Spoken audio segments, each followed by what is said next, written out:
Welcome to Noir Street. Like, subscribe, and stay with the mystery. Which part of the world are you watching from? Chapter 1. The first story rain had been falling on West 35th Street since breakfast, not with any honest determination, but with the sly persistence of a bill collector who knows you are home. By 11 o'clock, the pavement had turned the color of old iron. The taxis were pushing dirty waves against the curb, and every man who entered the brownstone brought enough water with him to establish a private pond. They had already admitted a florist, a messenger with a parcel of books, and a man who wanted Wolfe to endorse a new brand of canned asparagus. The florist got upstairs, the books reached the office, and the asparagus man reached the sidewalk. That was a fair morning's work. At 11:03, the bell rang again. The woman on the stoop was tall, perhaps 35, and dressed in a dark blue coat that had been made for her, rather than for a shop window. Rain shone on the shoulders, but her hat was nearly dry. That interested me. A woman who walks through a New York rain gets her hat wet unless she has recently left a cab, and there was no cab at the curb. She gave me a level look. I want to see Nero Wolfe. So do many people. Some recover. My name is Eleanor Vance. My brother has disappeared. That moved her ahead of the asparagus man. I took her coat and led her to the office. Wolfe had come down from the plant rooms at 11, according to schedule, and was installed behind his desk in the only chair in the house built to receive him, without complaint. He had a book open before him, but he was not reading. His eyes were closed, his lips were pressed forward, and one finger rested on the edge of the page. That meant either deep thought or resistance to work. With Wolfe, the two conditions often looked alike. The office was doing its best to make the day respectable. The yellow curtains were drawn against the rain. The globe beside the bookshelves had a soft shine. The red leather chair faced Wolfe's desk, waiting for a client or a victim. In our business they were sometimes the same person. I said, "Miss Eleanor Vance, her brother is missing." Wolfe opened his eyes and looked at her. His gaze traveled from the dry hat to the damp shoes, paused at the gloves in her left hand, and returned to her face. "Sit down." She sat in the red chair. Her back remained straight, and she placed her handbag on her knees with both hands over it. "My brother is Daniel Vance," she began. "He is a shipping broker. His office is on Broad Street. He vanished last night." Wolfe glanced at the clock. "People who vanish at night are frequently found in the morning. Why are you here, instead of with the police?" "I have spoken to the police." Then they were not impressed. Her fingers tightened on the handbag. They said an adult man has the right to go where he pleases. A sound statement. They do not understand Daniel was in danger. "I don't know." Wolfe leaned back. "That is inconvenient. Tell me what happened, but tell me only what you know. Assumptions may wait." She drew a breath. It was measured, like the breath of someone preparing to cross a narrow bridge. "I went to Daniel's office last evening. I arrived at 8:40. He had asked me to come because he was worried. His partner, Howard Blake, was there. They were arguing." "About what?" "A black ledger." I had taken my chair at my desk and opened my notebook. At the words black ledger, I looked up. Black ledgers in detective stories are like red scarves at bullfights. They promise activity, Eleanor continued. Daniel said the ledger contained records of payments connected with cargo diversions. He believed someone had been using their firm to reroute valuable shipments and then falsifying the insurance claims. "Did you see the ledger?" "Yes, it was on his desk. Black leather, about 12 inches long and 8 inches wide. The corners were worn. A narrow red ribbon marked one of the pages." Wolfe's eyes narrowed by half a degree. "You saw the ribbon?" "Yes." "From where?" "From the chair near the window." "How far from the desk?" "I don't know. 8 feet, perhaps." "And the ledger was closed?" "Yes." I stopped writing for a second. A ribbon inside a closed book can show at the bottom, but from 8 feet away in an office at night, a frightened sister might not inventory it. Wolfe said, "Proceed." "Howard Blake demanded that Daniel give it to him. Daniel refused. He said he had copied the important entries and would take the original somewhere safe. Blake called him a fool. He said there were men involved who would not hesitate to kill. His precise words. She hesitated.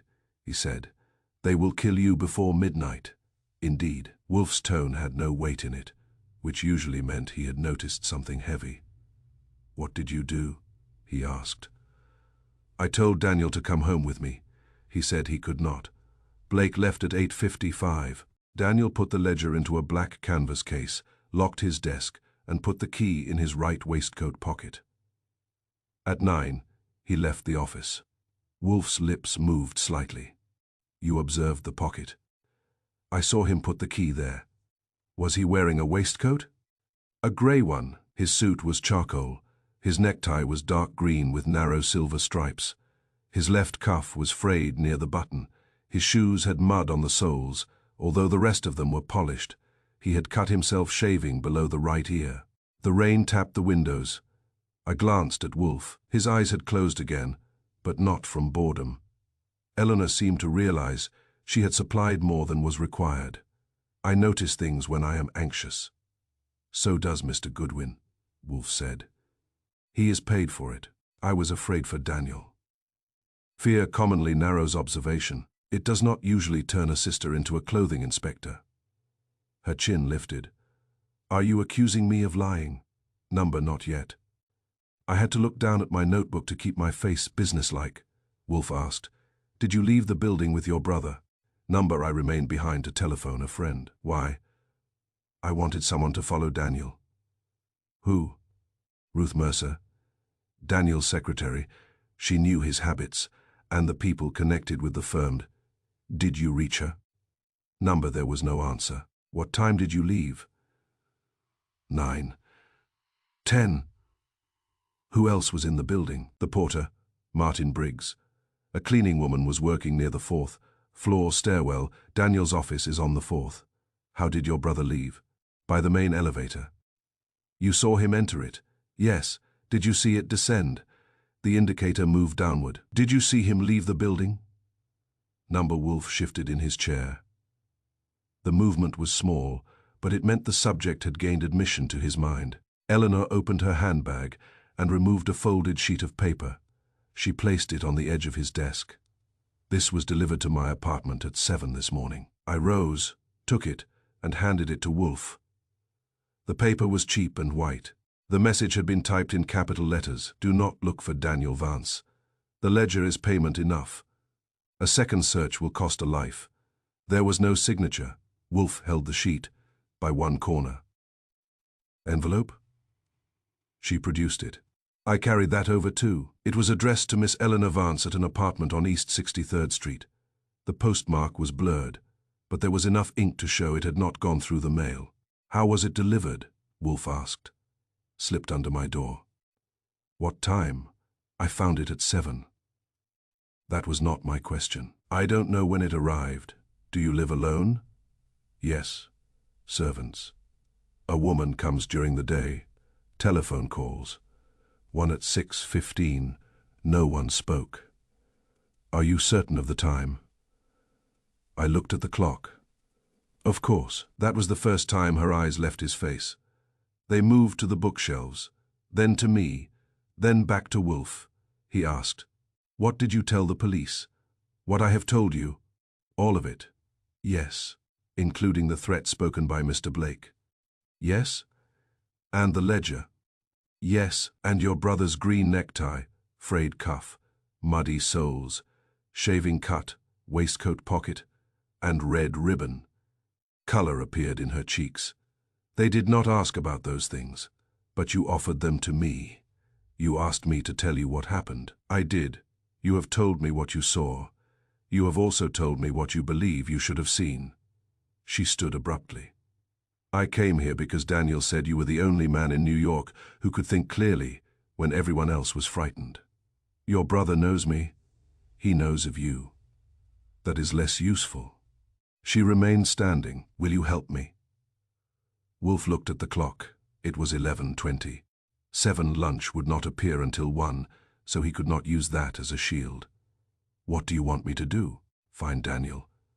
Recover the ledger, prove Howard Blake is responsible." 3 tasks. The third prejudged. My fee will be $5,000, with expenses. She did not blink. Agreed. That was another item for the shelf. People who have spent a sleepless night worrying over a missing brother usually react to $5,000, even when they can afford it, I said. A check will do. She opened the handbag again and took out an envelope. Inside was a check, already made out to Nero Wolfe, for $5,000. I looked at Wolfe. He looked at the check. Then he looked at Eleanor Vance. You came prepared. I hoped you would accept. You expected the amount. Daniel told me your fees were high. He told you that, though he merely knows of me. Her mouth tightened. For the first time since she entered, something appeared behind her expression that was not fear. It vanished quickly. But I had seen it. Wolfe had too. He pushed the check toward me. Deposit it, Archie. That meant the case was ours, though it did not mean the client was trusted. Wolfe accepted money from liars because liars often needed detecting more than honest people did. He said, "You will remain available. Give Mr. Goodwin your telephone number and the names and addresses of everyone connected with your brother's firm. I have a list." Naturally, she did. It contained Howard Blake, Martin Briggs, Ruth Mercer, Samuel Reed, and a company accountant named Miles Kerr. The addresses were typed, not handwritten. I took it. Wolfe asked, "Where is your brother's home?" "He has a flat on East 49th Street. Have the police searched it?" They looked through it. "You have a key?" "Yes." "Give it to Mr. Goodwin." She removed a key from a small ring and handed it to me. Her fingers were cold, but steady. Wolfe said, "One more question. You arrived at your brother's office at 8:40 in heavy rain. Your shoes are wet, but your hat is dry. You told me you came directly here this morning, yet no cab brought you to the door. How did you travel?" Her face became still. "I wore a rain hood. I removed it before ringing your bell." "Where is it?" "I left it in the taxi." There was no taxi. It let me out at the corner. Why? The street was blocked. "It is not blocked." She looked at me, perhaps hoping I would rescue her. I was busy admiring the point of my pencil. Wolfe's voice remained quiet. "Miss Vance, your brother may indeed be missing. He may indeed be in danger, but you have not come here to tell me what happened. You have come to make me accept a prepared account. That is a different enterprise." She gripped the back of the red chair. "Are you refusing the case?" "Number, I have accepted your check." "Then what will you do?" "I will discover why a woman who claims to fear for her brother's life took time to construct a story containing a ledger, a threat, a green necktie, muddy shoes, a frayed cuff, a shaving cut, a red ribbon, and a key placed in a particular pocket. They are facts, possibly. Facts are often selected for a purpose." She stared at him. "I have told you the truth." Wolfe shook his head once. "Number, you have told me a truth. It remains to be seen whether it is yours." For 2 seconds the office was silent except for the rain. Then Eleanor Vance turned, collected her coat from the hall, and left without saying goodbye. I returned to the office and stood at Wolfe's desk. "Well, he picked up the threat note again." She lied. "That narrows it down to a client." "She lied with care. That is more useful." "About the hat?" "Bapfui, about fear." I sat down. "You think Daniel Vance is not missing?" "I think she knows more of his disappearance than she admits. Telephone Saul. Have him watch her. Then go to Broad Street and speak to the porter. Do not begin with Howard Blake." "Why not?" "Because Miss Vance intended that we should." He closed his eyes. I reached for the telephone, but before I dialed, it rang. The caller was Inspector Kramer. His voice came through with the warm friendliness of a truck horn. "Goodwin, is Wolfe there?" "He has not left the country. Put him on." I handed Wolfe the receiver. He listened for 20 seconds without speaking. Then his eyes opened. "When?" he asked. Another pause. "Where?" He listened again, said, "We shall expect you," and hung up. I waited. Wolfe placed both hands on the arms of his chair. Daniel Vance has been found. I live. Number. The rain struck the glass harder. His body was discovered 10 minutes ago inside a grey sedan parked on warehouse property near the East River. He was shot once through the heart. There was no black ledger. I got up and reached for my coat. Wolfe's gaze moved to the folded threat on his desk. Archie, yes. Miss Vance told us her brother left his office at 9 last night. That is what she said, according to Mr. Kramer. The preliminary medical estimate suggests Daniel Vance may have died before 9. I stopped with one arm in my coat. Wolfe leaned back and shut his eyes. Our client has given us 2 stories, he murmured. The one she spoke and the one she was careful not to speak. We shall begin with the second. Chapter 2. The story given to Kramer, Inspector. Kramer reached the brownstone at 12:20, which gave him 40 minutes to spoil Wolfe's appetite, and me 40 minutes to prevent it. He came in carrying rain on his hat and irritation in every other place. I took the hat, offered to take the irritation, and got a look that suggested he preferred to keep it. His broad face was red from the weather or from Eleanor Vance, and his coat had the damp smell of a police car that had spent the morning losing arguments with traffic. He marched into the office without waiting to be announced. Wolfe was behind his desk with the threat note in front of him. He had not moved since the telephone call except to ring for beer and instruct me to send Saul Panzer after Eleanor. Saul had reported that she was no longer at her apartment. That had not improved the atmosphere. Kramer stopped at the red chair. You knew about the ledger. Wolfe opened his eyes. Good morning.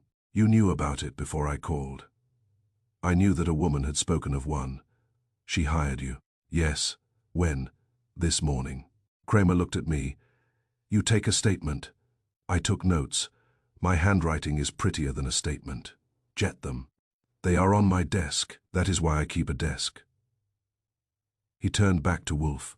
Daniel Vance was found in a car near Riverside Warehouse at 10:50 this morning. A grey sedan parked in an alley off 12th Avenue. He had been shot once through the heart. I said, that matches what you told Wolfe on the telephone. Kramer nodded. The sedan was parked in an alley on warehouse property. The driver's door was unlocked. That settled the location, though not the larger problem, Wolfe asked. Time of death. Between 8 and 9 last night, the doctor gave me a wider estimate before he examined the body properly. He now puts it near 8:30, maybe a little earlier. Which is before Miss Vance claims she saw her brother leave his office. Kramer's eyes sharpened. What did she tell you? Wolfe looked at me. I turned the notebook around and read from it. She said she reached Daniel's office at 8:40 last night. Howard Blake was there. Daniel and Blake argued over a black ledger containing records of cargo diversions and false insurance claims. Blake left at 8:55. Daniel left at 9 with the ledger in a black canvas case. Miss Vance stayed until 9:10 and tried to telephone Ruth Mercer. Kramer stared at me. That is what she told you, among other things. She also gave us his suit color, tie pattern, waistcoat pocket, shaving cut, frayed cuff, muddy soles, the dimensions of the ledger and the color of its page ribbon. Kramer lowered himself into the red chair. He did not sit so much as collapse under the weight of new aggravation. She told me she had not seen Daniel for 3 days. Wolfe's brows rose. Indeed. She said the last time she saw him was Monday evening at his apartment. She said he seemed nervous but would not explain why. She denied visiting his office last night. She denied knowing anything about a ledger. She denied knowing Howard Blake had threatened him. Did she deny knowing Mr. Blake? Number she admitted she knew him. She said she had not spoken to him in a week. I said, that is a healthy difference. Kramer ignored me. She gave me the statement at 9 this morning. We talked for nearly an hour. Wolfe's fingers rested on the edge of his desk. You questioned her before the body was found. We went to his apartment, found it empty, and contacted his sister. She said he had been missing since Tuesday. Yet she came here at 11 and said he vanished last night. That is why I am here. Number, you are here because the story she told me contains facts you have confirmed. Kramer's mouth tightened. How do you know that? Because otherwise you would not be sitting down. I covered a cough with my hand. Kramer leaned forward. Blake admits he argued with Vance last night. The porter saw Blake enter the Broad Street building at 8:15 and leave at 8:57. Blake says Vance was alive when he left. He also admits Vance had a black ledger on his desk. Wolfe made a small sound in his throat. Then part of Miss Vance's first story is true. Part of it. The porter, Martin Briggs, saw a woman enter at 8:40. He says she looked like Eleanor Vance. Did he identify her? He says he is nearly sure. Nearly sure is a phrase built for retreat. He saw her for 10 seconds. Did he see her leave? Number, what of the elevator operator? There isn't one after 7. The tenants operate it themselves. Cameras? None. Other witnesses? A cleaning woman heard voices from Vance's office around 8:45, a man and a woman. She could not understand the words. I said, "So Eleanor told us she was there, told you she was not, and the building supplies a woman shaped roughly like Eleanor." Kramer gave me a look. "I can add, then I will save my strength," Wolfe asked. "What facts from her second account have been confirmed?" Kramer frowned. "What second account?" "The one given to you." He took a breath through his nose. "She said she had not seen Vance for 3 days. A doorman at her building says Daniel visited her apartment Monday night and left shortly after 11. That fits. It does not prove she did not see him later." "I know that." "She also said Daniel called her Tuesday afternoon from a drugstore near Union Square. We found the clerk. He remembers Vance making a call because Vance argued over the price of a packet of aspirin." "Character testimony by retail dispute," I said. "Useful and cheap." Kramer went on. "She said Daniel told her someone was checking his accounts. An accountant named Miles Kerr confirms he was reviewing the company books. Kerr also turned over his working papers, and they support Daniel's discovery without connecting Kerr to the false entries." Wolfe's eyes were half closed. "Thus both stories are furnished with truth." "Exactly." Kramer removed a cigar, inspected it, and put it back unlit. Wolfe did not allow smoking in the office unless the smoke belonged to him. And since he never smoked, the rule was easy to administer. Kramer said, "Her story to me says she had not seen him since Monday. Witnesses place him at her apartment Monday. Her story to you says she went to his office last night. Witnesses place a woman there, and Blake admits the ledger existed. She is not making up everything. She is arranging real facts into 2 different pictures." Wolfe nodded. "And you cannot decide which picture she wants you to believe." "I cannot decide what she wants at all. That is because you assume one statement was intended to be believed and the other to be concealed." Kramer stared at him. "What else?" "Perhaps both were intended to be discovered." The room was quiet for a moment. Rain pressed softly against the windows. From the kitchen came the faint sound of a pot lid being moved, followed by the richer smell of Fritz's sauce for the sweetbreads. Wolfe expected at 1. Kramer said, "She tells me one story and you another because she wants us comparing notes. It is possible. Why? To make the contradiction the center of the investigation. That makes no sense. It makes excellent sense if the truth lies elsewhere." Kramer rose, walked to the globe, and turned it an inch without looking at it. I had seen him do that before. When Kramer could not move Wolfe, he sometimes moved geography. He said, "There was no ledger in the car. Was there a canvas case? Number anything missing from the body? His watch, money, and office keys. His wallet was found separately, no sign of the gun. Condition of the clothes." Kramer looked at his notebook. Charcoal suit. Grey waistcoat, dark green tie with silver stripes. I set down my pencil. Wolfe's eyes opened fully. "Continue." His left cuff was frayed. There was a shaving cut under his right ear, mud on the soles of his shoes. There it was. Eleanor had described the dead man exactly as he had been found, but according to the medical examiner he had died before she claimed to have watched him leave his office. Kramer saw my face. Yes, every detail she gave you matches the body. Wolfe's lips pushed forward. When did the police inform her how he was dressed? We did not. Did she view the body? Number, did she see a photograph? Number, could Mr. Blake have told her? He claims he has not spoken to her since last week. Claims are abundant. Kramer returned to the red chair but did not sit. Now you see the problem. I saw it when she described the ribbon. What ribbon? The ledger was closed, 8 feet away, yet she observed a narrow red ribbon marking a page. Kramer shrugged. It could have hung out. It could, but she did not say it hung out. She said it marked one of the pages. That is splitting a hair. Number, it is observing where the hair grew. Kramer planted both hands on the back of the chair. She knew what Vance was wearing when he died. She knew Blake was with him. She knew about the ledger. That puts her near the murder, whether she pulled the trigger or not. Where was the body found precisely? In the driver's seat of the grey sedan. The car belonged to a shipping company that rents space at Riverside Warehouse. Vance had no connection to it that we know of. Doors locked. Driver's door unlocked. Others locked. Window. Driver's window opened 2 inches. Blood. Mostly contained by the clothing and seat. The bullet entered the chest and lodged near the spine. Powder marks. None. The shot was fired from at least 3 feet. Was he killed in the car?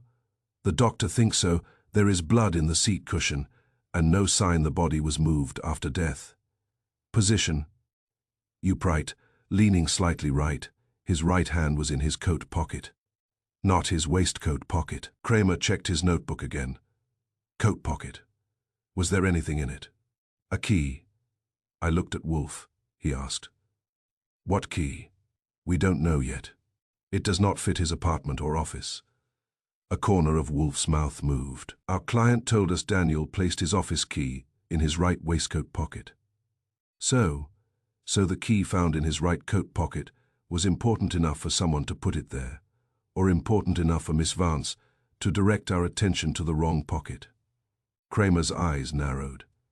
You think she knew about the key too? I think her abundance of detail was not a symptom of fear. It was an inventory. Some items were included because they were true. Others were included because she wanted them remembered. I said, a prepared package with a few extra labels. Wolfe nodded. Precisely. Kramer finally sat again. What was she like when she talked to you? Controlled, I said. Her hands were cold, but steady. She had a check ready for $5,000. She also had a typed list of everyone connected with Daniel's firm. She cried with me. Did tears fall? Wolfe asked. Kramer glared. What? Did she weep? Or did she merely produce the motions? I did not count the drops. A pity. Kramer looked at the clock. It was 12:41. I want her statement. You may have a copy of Archie's notes. I want the threat note, too. Number. Kramer's face darkened. It may be evidence in a murder. It was delivered to my client and given to me in confidence. Your client may be involved in the murder. That does not improve your manners. Kramer slapped a palm on the chair arm. Damn it, Wolfe, a man is dead. Then shouting will not disturb him. I got up before the furniture became involved. How about a compromise? I photographed the note. You get the photograph. We keep the paper until you bring a warrant, or Wolfe becomes generous, whichever disaster happens first. Kramer considered it. Now, after lunch. Now, Goodwin, Wolfe said. Archie, photograph it now. That was surrender in a silk robe, but Kramer had the sense not to celebrate. I took the note and envelope to the front room, used the camera we kept for documents, and returned 5 minutes later. Kramer accepted the prints and studied them under the desk lamp. He pointed to the typed words. The machine used a damaged letter R. I noticed, I said. He looked at me. You did not mention it. You did not ask what I noticed. The right leg is faint, Wolfe said. The E is also misaligned. Kramer frowned. We are checking office machines at Vance Shipping. Do not limit yourself to the office. Why? Because the note was meant to appear connected to the ledger. That appearance may be its only connection. The office door opened, and Fritz entered. He stopped when he saw Kramer, and gave me the expression of a man who had prepared a careful meal and found a policeman standing between it and civilization. "Lunch is ready, sir." Wolfe looked at the clock. 1 minute to 1, Kramer stood. "I am taking Eleanor Vance in for more questions. You must find her first." His head turned. "What does that mean?" I told him Saul had reported her apartment. Empty. Kramer swore, took 2 steps toward the door, then stopped. "When did she leave?" "The doorman says 10:15, I said. "She carried a small traveling case." "You were going to tell me." "We just did." He snatched his hat from me in the hall, jammed it on, and left with enough force to give the front door a personal grievance. I returned to the office. Wolfe had not moved toward the dining room. "That is unusual," I said. "Fritz has sweetbreads waiting, and you are still thinking." "I am not thinking. I am annoyed. At Eleanor. At the murderer. You have one already. I have a circumstance. Daniel Vance died near 8:30. At 8:45, a man and woman were heard speaking in his office. Therefore either the medical estimate is wrong, the cleaning woman is wrong, or the male voice was not Daniel's. And Eleanor's first story puts Daniel there alive. Yes. Her second story keeps her away from the office. Yes. So which story is the lie? Wolfe rose with care, using the desk for leverage. Both. That leaves us with nothing. It leaves us with the facts she used in both accounts. Her brother was frightened. His books were being examined. Daniel's clothing was exactly as she described it. Those facts are the stones. Her 2 stories are merely the paths she built around them. He started for the dining room. I followed. "At least tell me why she would give Kramer one story and you another." Wolfe paused at the threshold. "Because the police would test the first statement against known facts. She expected that. She gave me a second statement containing other facts she expected me to test. When Kramer and I compared them, we were meant to conclude that she had been present either before or after the murder. That conclusion seems reasonable." He entered the dining room, and Fritz lifted the cover from the first dish. I remained by the door. What should I do after lunch? Go to Daniel Vance's office, speak to the cleaning woman, examine the telephone records, learn who used the elevator between 8 and 9, find the typewriters. And Archie? Yes. Do not ask who the woman was. What do I ask? Ask who the man was. He sat, unfolded his napkin, and regarded the sweetbreads. Eleanor Vance had given Kramer a story in which she had been nowhere near her brother. She had given Wolfe a story in which she had watched him leave his office alive. One account provided distance, the other provided an alibi for a dead man. The contradiction looked like panic. Wolfe thought it was architecture. Chapter 3. Truth in both versions. After lunch, Wolfe returned to the office at 4 minutes past 2, with the settled dignity of a man whose digestion had been treated properly, but whose intelligence was still being inconvenienced. Fritz brought coffee, placed it at Wolfe's right hand, and withdrew. I had already arranged Eleanor Vance's 2 statements in parallel columns on my desk. The first column contained the story she had told Wolfe. She had entered Daniel's office at 8:40, witnessed an argument with Howard Blake, seen a black ledger, and watched her brother leave the building alive at 9. The second contained the statement she had given Kramer. She had not seen Daniel for 3 days, knew nothing about a ledger, and had spent most of the evening at a charity committee meeting on East 72nd Street. He pushed the pages toward Wolfe. There it is, 1 woman, 2 evenings. He glanced at them. You have marked contradictions. That seemed polite. It was also useless. Mark the agreements. I looked at him. The agreements between 2 stories that disagree about nearly everything. Precisely. I took the pages back and began again. The first agreement was Daniel's clothing. Eleanor had described a charcoal suit, grey waistcoat, green tie with silver stripes, frayed cuff, muddy shoes, and a cut beneath the right ear.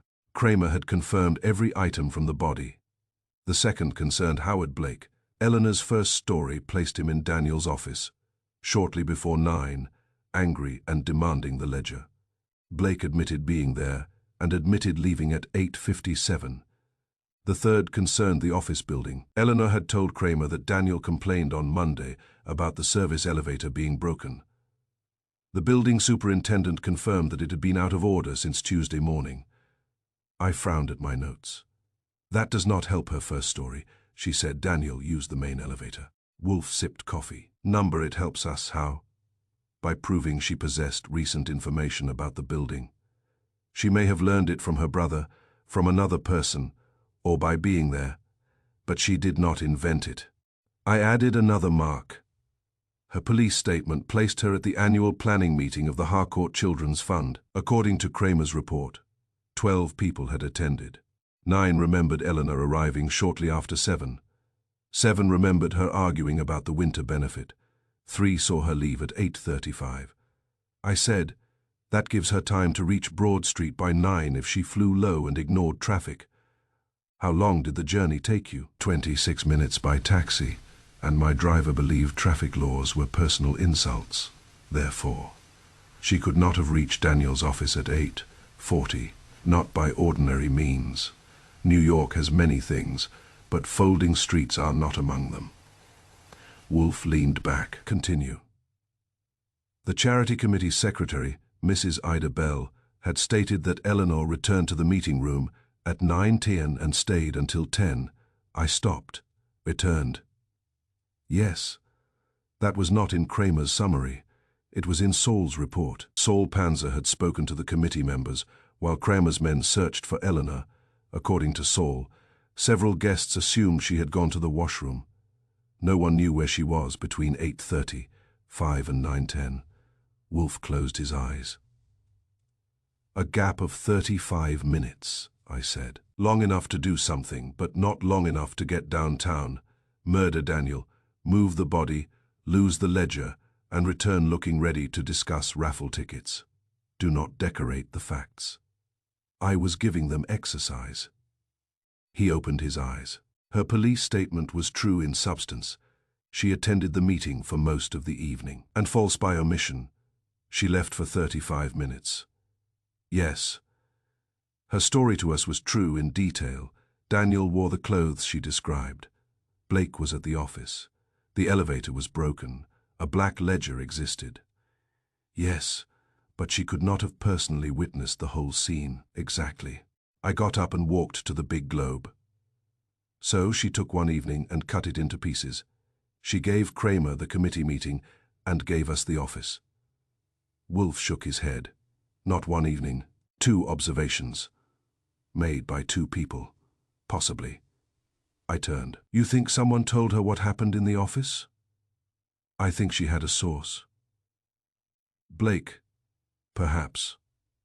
But why would Blake tell her that he threatened Daniel? To make himself look innocent by admitting part of it.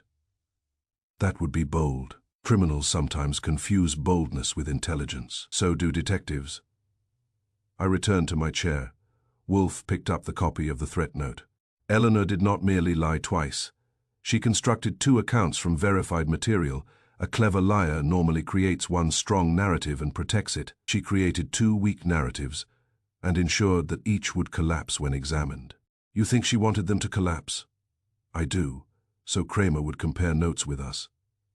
Yes, and then we would spend our time deciding which version was false.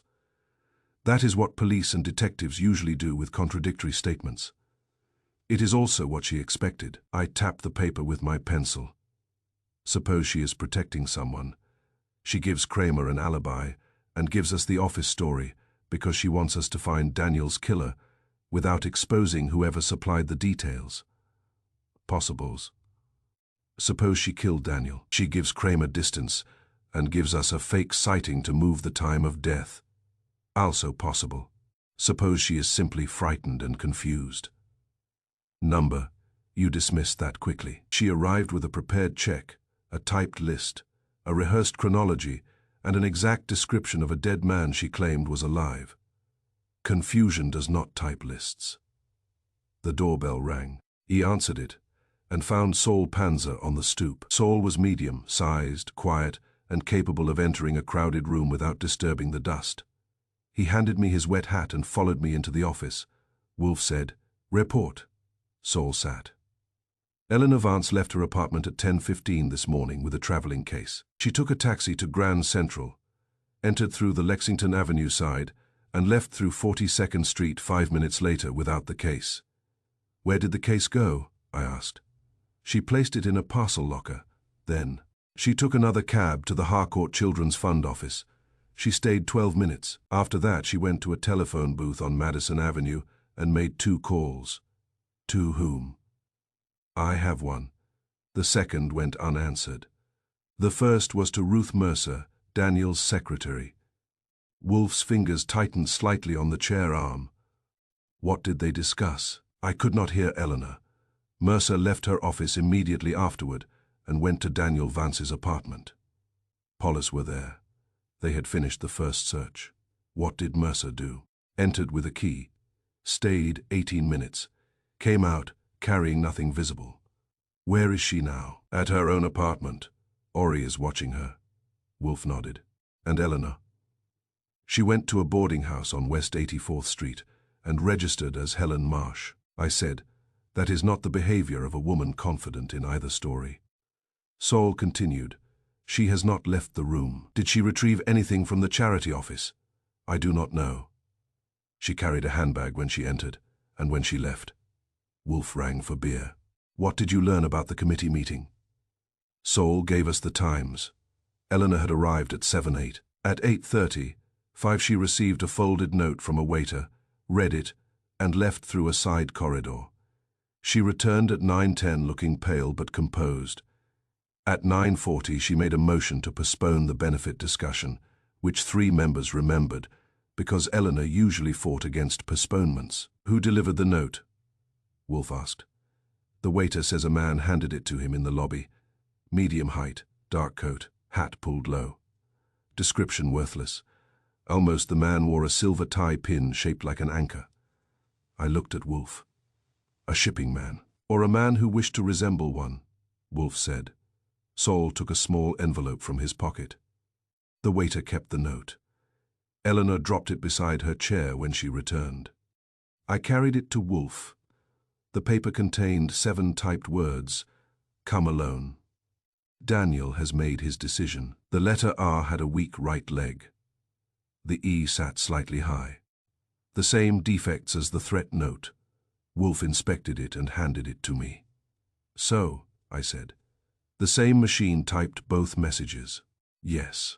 "And someone summoned Eleanor away from the committee at 8:35. "Yes. She could not reach Broad Street, but she could reach somewhere nearby." "Indeed," Saul said. "There is more. The committee met in a building owned by the Harcourt family. A private garage opens onto the rear lane. A grey sedan entered at 8:40 and left at 9:02. The office became still." "Driver?" Wolfe asked. The garage attendant saw only a man in a dark coat. A woman was in the passenger seat when the car left. "Eleanor, he could not identify her," I said. "Daniel's body was found in a grey sedan." "Not the same car," Saul said. "Different license plate, but the attendant remembered the plate contained the numbers 4 and 7. Wolfe's eyes closed. "Archie obtained the registration records for all vehicles used by Vance Shipping, Blake's private vehicles, and the companies renting space at Riverside Warehouse, include borrowed and leased cars." I wrote it down. Saul rose. "Anything else?" "Find the typewriter. Begin with the Harcourt office. Ruth Mercer's desk, Daniel's office, and Blake's home. Do not overlook portable machines." Saul left. I looked again at the 2 statements. Eleanor told Kramer she was at the committee meeting because she really was. She told us she saw Daniel after 8:40 because she saw him somewhere else. Wolfe opened his eyes. "Perhaps, in the grey sedan, perhaps. But Daniel was already dead by 8:30. Perhaps the medical estimate is wrong by several minutes." "You used it as solid ground this morning." "I used it as available ground. Do not confuse the two." I leaned back. "Then Eleanor may have entered a car near the charity meeting and seen Daniel alive. That would explain how she knew his clothes. And the mud. She saw his shoes. And the shaving cut. She saw his face, and the ledger? He had it with him. And Blake's angry departure.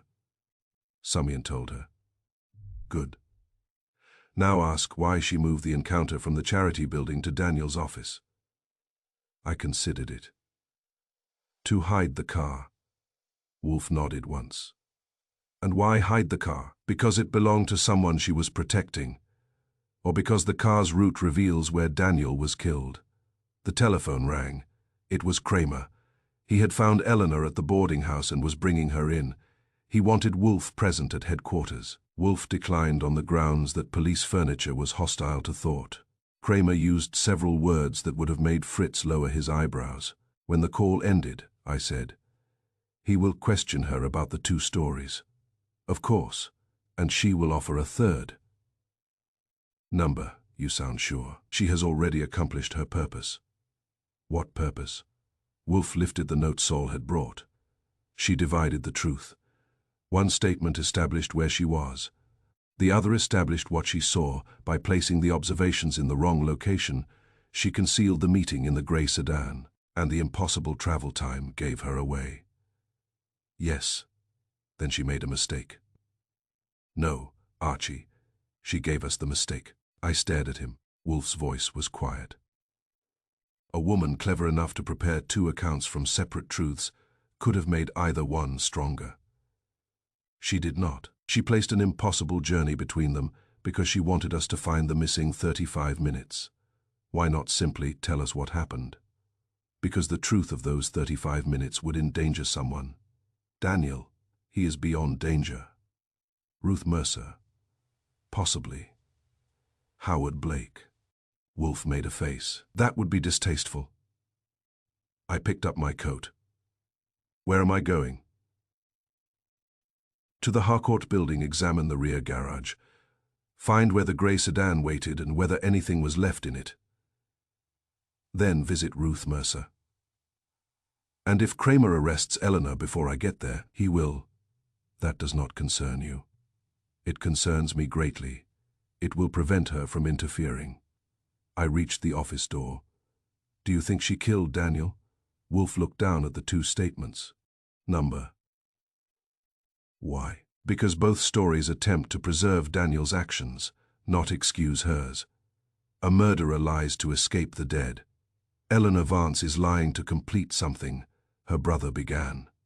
I put on my coat. Outside, the rain had weakened to a thin grey mist, but the city still looked washed of color. Somewhere between East 72nd Street and Riverside Warehouse, Daniel Vance had carried a ledger, entered a grey car, and died. His sister had split the truth into 2 stories. Wolfe intended to put it back together. Chapter 4. The ledger that was missing Daniel Vance's office occupied the 4th floor of a narrow building on Broad Street that seemed to have been designed for men who preferred secrets to sunlight. The lobby smelled of wet coats, floor polish, and old stone. A brass directory listed shipping companies, insurance agents, and customs brokers. All of them respectable enough in print. The main elevator was working again, though it rose with the enthusiasm of a tired mule. The service elevator still wore a wooden sign announcing that it was out of order. That matched Eleanor's information, which meant one more piece of her story had survived inspection. A uniformed policeman guarded the entrance to Vance Shipping. He telephoned headquarters, frowned at my name, and finally let me through after deciding that refusing Nero Wolfe's representative would create more trouble than admitting him. Daniel's private office had been searched by 2 different kinds of men. The first had been in a hurry. The second had carried police badges. Desk drawers stood open. Files were scattered across the carpet. A cabinet lock had been broken, and the safe behind a framed shipping map was open. Contracts, insurance papers, and 2 boxes of cufflinks remained inside. The black ledger did not. On the right side of Daniel's desk, a narrow, clean rectangle showed against the dust. I measured it. It was nearly 12 inches long and 8 inches wide, exactly the size Eleanor had described. A short red fiber clung to a scratch near one corner. I placed it in an envelope. It might have belonged to the ledger's ribbon. though I had learned not to marry a clue before Wolfe had introduced us properly. The safe showed scratches around the dial, but the lock itself was undamaged. The policeman said, "The safe man says it was opened with the combination." Who knew it? Vance Blake and a clerk named Samuel Reed. Reed was sitting in the outer office studying an invoice with the concentration of a man reading his own death sentence. He was thin, pale, and around 40. His hair had been combed carefully, but his hands had not received the same discipline. I asked him to join me. He entered Daniel's office and remained standing. "I have already told Inspector Kramer everything. That gives us a place to start. Sit down." He sat on the edge of a chair. I pointed to the clean space on the desk. The ledger rested there. His eyes moved toward it and then away.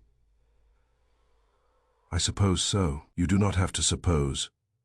You worked 10 feet from this room." Mr. Vance kept many books. Not many black ones with red ribbons. Reed swallowed. "I saw it twice." "What was in it?" "I do not know." That answer arrived too quickly. He removed his glasses and cleaned them with a handkerchief. Mr. Vance kept private notes. He did not share everything with the staff. "Did he share the combination to the safe?" "Yes." "Why?" "I handled contracts and insurance certificates." "Did you open it last night?" "Number did Howard Blake." "I did not see him." "Did Daniel?" "Yes, around 6. That was something Kramer's summary had not included. What did he take out?" "The ledger." Reed replaced his glasses. He carried it to his desk and compared it with invoices. He had been doing that for several days. "What invoices?" "Cargo storage charges connected with Riverside Warehouse." I leaned against the desk. "False invoices." He looked at me. "I did not say that." "How wrong?" "Charges were entered for shipments that never stayed at Riverside. Other cargo was listed under false company names. Insurance claims were filed after goods were supposedly damaged or stolen, but the goods had already been moved elsewhere." "Who authorized the invoices?" "Usually Mr. Blake." "Usually?" "Sometimes Daniel's initials appeared, but he denied writing them." "So someone had been using the firm to divert cargo and collect insurance money." Reed's voice dropped. "That was what Mr. Vance believed. And he intended to confront Blake." "Yes, when?" "Last night." "That supported Eleanor's first version." I asked, "What time did Blake arrive?" "A little after 8. "Did you hear the argument?" "Some of it." "What did Blake say?" "That Daniel was reckless, that the records could ruin the company." "Daniel said the company was already ruined, if the records were true." "Did Blake threaten him?" Reed hesitated. "He said Daniel would not live long enough to take the ledger to the authorities." That was close to Eleanor's account, but not exact. Her version had made the threat more dramatic and more precise. "What happened next?" "I left." "What time?" 8:30. "Why?" "Mr. Blake ordered me out." "You obeyed him instead of Daniel." "He was still my employer." "So was Daniel." I took out my notebook. "Where did you go?" "To a coffee shop across the street. Agnon see you, the waitress." "How long did you stay?" "Until nearly 9. Then I came back." "Why?" "I had forgotten my umbrella." "There are lies that limp and lies that dance." "That one tripped over the carpet." "You crossed the street in heavy rain to collect an umbrella you had already done without." His face tightened. "I was worried about Mr. Vance." "That answer is better." He stared at his hands. "When I returned, I saw Miss Vance enter the building." I stopped writing. "What time?" "About 9:10, according to Eleanor's police statement. She was back at the charity committee meeting by then. According to Saul, several witnesses had seen her return at 9:10. She could not have been in 2 places unless Reed's clock, memory, or courage was defective." "Are you certain it was Eleanor?" "Yes. You knew her. She visited Daniel occasionally." "What was she wearing?" "A dark coat and a small hat." "Color?" "Blue, I think." "Did you speak to her?" "Number I was across the street." "Did she enter by the main door?" "Yes." "How long did she remain?" Only a few minutes. Did you see her leave? Yes. Alone? Yes. What condition was she in? Reed rubbed the handkerchief between his fingers. She was crying. How could you tell from across the street at night in the rain? She stopped beneath the light near the entrance. She covered her face with both hands. That was possible, but convenient. What happened after she left? I waited another minute and entered the building. Was Briggs at the desk? He had gone downstairs to inspect a heating pipe. You used the elevator. Number it had stopped between floors. I looked up. The main elevator? Yes. The service elevator was already broken. Yes. Then how did Eleanor reach the 4th floor? Reed froze. I let the silence sit between us. Finally he said, perhaps she used the stairs, 4 floors. Stayed only minutes. Then 4 floors down, all while crying. She must be athletic. I only saw her enter and leave. You did not see her reach Daniel's office. Number. What did you find upstairs? The door was open. The office was empty. The safe was open. The desk had been searched, and the ledger was gone. Daniel, gone. Blake, gone. Any blood? Number, any sign of a struggle. A chair had been overturned. Did you telephone the police? Number. Why not? I thought Daniel had left with the ledger after someone searched his office. He had no answer. I walked to the window across the street. The coffee shop's windows were fogged. From there, a man could watch the building entrance, though rain and traffic would make exact identification difficult. When did you last see Daniel alive? Reed's voice was barely audible. At 8:25. Not 9. Numbered. Did you see Blake leave? Yes. At 8:55 or a little later, he was angry. Carrying anything. A black canvas case. That was the first real bite, you told Kramer. Number, why? Blake saw me watching. He crossed the street and said Daniel had gone out the rear entrance. He warned me that if I mentioned the case, the police would assume I had helped falsify the invoices. Had you? His face went white. I entered figures Daniel gave me. That was not my question. I did not know they were false. Did your initials appear on them? Yes. Now I understood his silence. Reed was not protecting Blake from murder. He was protecting himself from fraud. I pointed to the desk. Who searched this room? I do not know. You returned shortly after 9 and found it like this. Yes. Then why did you tell the police you first saw it this morning? He stared at me. Because I was afraid. Of Blake. Of everyone. I closed the notebook. One more thing. You said Eleanor entered shortly after the committee meeting ended. How did you know she had been at a committee meeting? Your Reed's head jerked up. I read it in the newspaper. The meeting was private. He opened his mouth and closed it. So someone told you, I said. Who? He rose suddenly. I have nothing more to say. That is your privilege.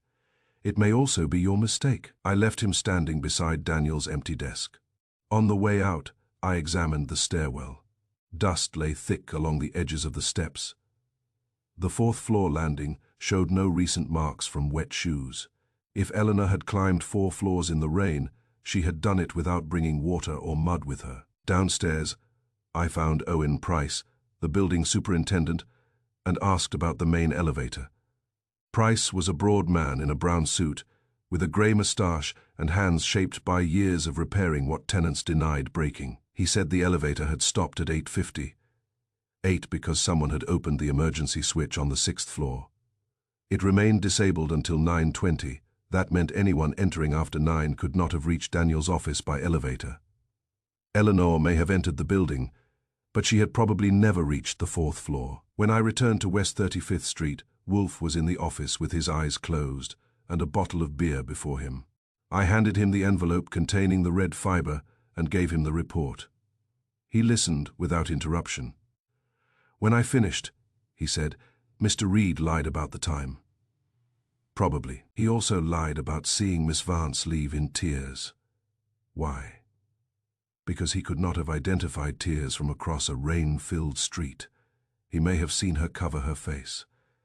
Perhaps, but he supplied emotion where only movement was visible. Like Miss Vance, he described more than he could observe. I sat down. The ledger existed. It contained false invoices tied to Riverside Warehouse. Blake left shortly before 9 carrying a black canvas case.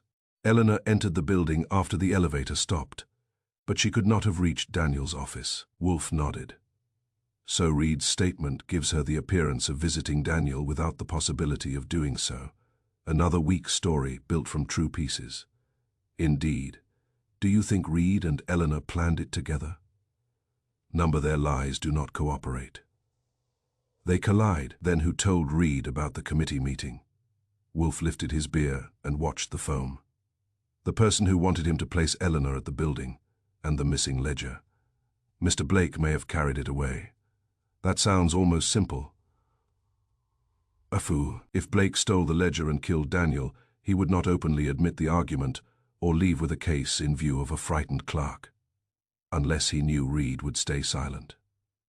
Then he would not need Eleanor's 2 stories.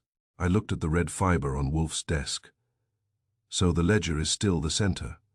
No, Archie. He set down the glass. The ledger is what everyone wants us to look for. The center is why 3 people have told us where Eleanor was, yet none has told us what she did. Outside, rainwater slid from the brownstone roof and struck the pavement with a steady whisper. Somewhere in New York, the black ledger was missing. Daniel Vance was dead. Howard Blake had carried a black case into the night, and Eleanor's tears had been seen by a man too far away to see them. Chapter 5. The impossible minute the next morning brought sunlight, which New York received with the caution usually reserved for unexpected witnesses. By 10 o'clock the rain had become steam on the pavement. Taxis were fighting over dry corners, and Wolfe was upstairs with the orchids, where murder was not admitted between 9 and 11. I spent the interval at the Harcourt Children's Fund on East 72nd Street. The committee chairman, Malcolm Avery, was tall, silver-haired, and so carefully dressed that even his handkerchief seemed to have signed an agreement. His office contained polished furniture, framed photographs of grateful children, and a clock large enough to discourage inaccurate answers. He confirmed that Eleanor Vance had attended the meeting. She arrived shortly after 7, he said. She participated in every discussion. When did she leave? Near 9. That is a neighborhood, not a time. His fingers touched his necktie. 8:42. You are sure? A vote ended at 8:40. Miss Vance objected, spoke for less than 2 minutes, received a note from a waiter, and left. When did she return? About 9:10. About. At 9:12 she seconded a motion. The secretary recorded it. That gave Eleanor 28 minutes to travel from East 72nd Street to Daniel's office, witness the argument, watch Daniel leave, and return. Even with a reckless driver and a cooperative universe, it was thin. What did she say when she returned? Nothing about where she had been. Was she crying? She was pale, but composed. Did she have a car? She sometimes hired one. Did anyone leave with her? Not from this room. I asked about the man wearing the anchor-shaped tie pin. Avery's hand stopped at his collar. Our donors include several men in shipping. Names. I do not keep an inventory of their jewelry. That answer was polished before I arrived. His face cooled. I have told the police what I know. Then you can enjoy telling me. He refused, which told me the anchor belonged to someone whose name mattered. My next stop was the traffic division. A patrolman named Duffy had recorded a dark blue sedan parked illegally near Daniel's office at 8:58. The license number belonged to Eleanor. Duffy remembered it because the car blocked a hydrant. Woman driver? I asked. Couldn't tell. Nobody inside when I wrote it. How long was it there? Gone when I came back at 9:06. Which entrance was it near? Main entrance, half a block south. That put Eleanor's car near Broad Street 16 minutes after she left the meeting. The timing was possible. What she claimed to have done after arriving was not. Daniel's office was on the 4th floor, As the building directory indicated, the upper floors belonged to storage companies, but that did not improve Eleanor's timing or make her account possible. The main elevator had stopped at 8:56 because someone opened the emergency switch. The service elevator was still broken from the street to the 4th floor. Using the stairs at a fast pace took me 2 minutes and 47 seconds. I was not wearing heels, carrying a handbag, or trying to avoid attention. I did it again and managed 2 minutes and 39 seconds, but arrived breathing too hard to observe anyone's tie. Owen Price watched me. Training for something. A poor decision.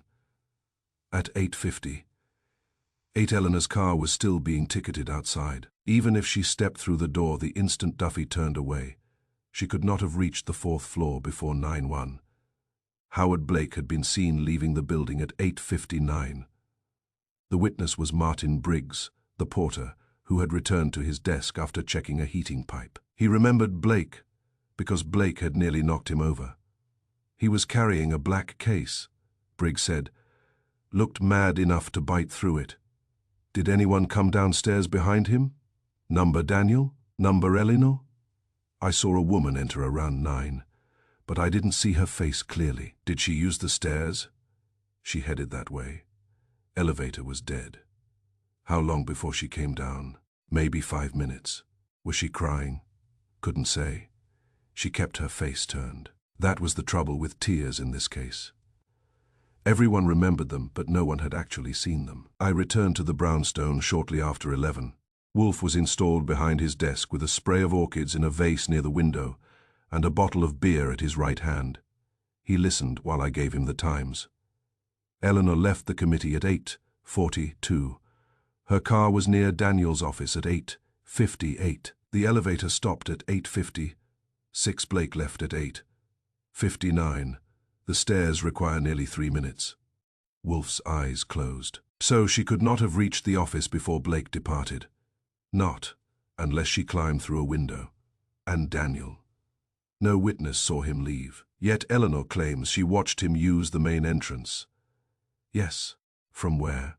She said from the lobby. Wolfe opened his eyes. That is different. Different from what? Her first account placed her in Daniel's office during the argument. Later, she claimed she was in the lobby when Daniel left. She adjusted the furniture. She adjusted the minute. I sat down. She was trying to repair the story after learning about the elevator. Number of frightened liar repairs. A story by adding time she removed it. I looked at my notes.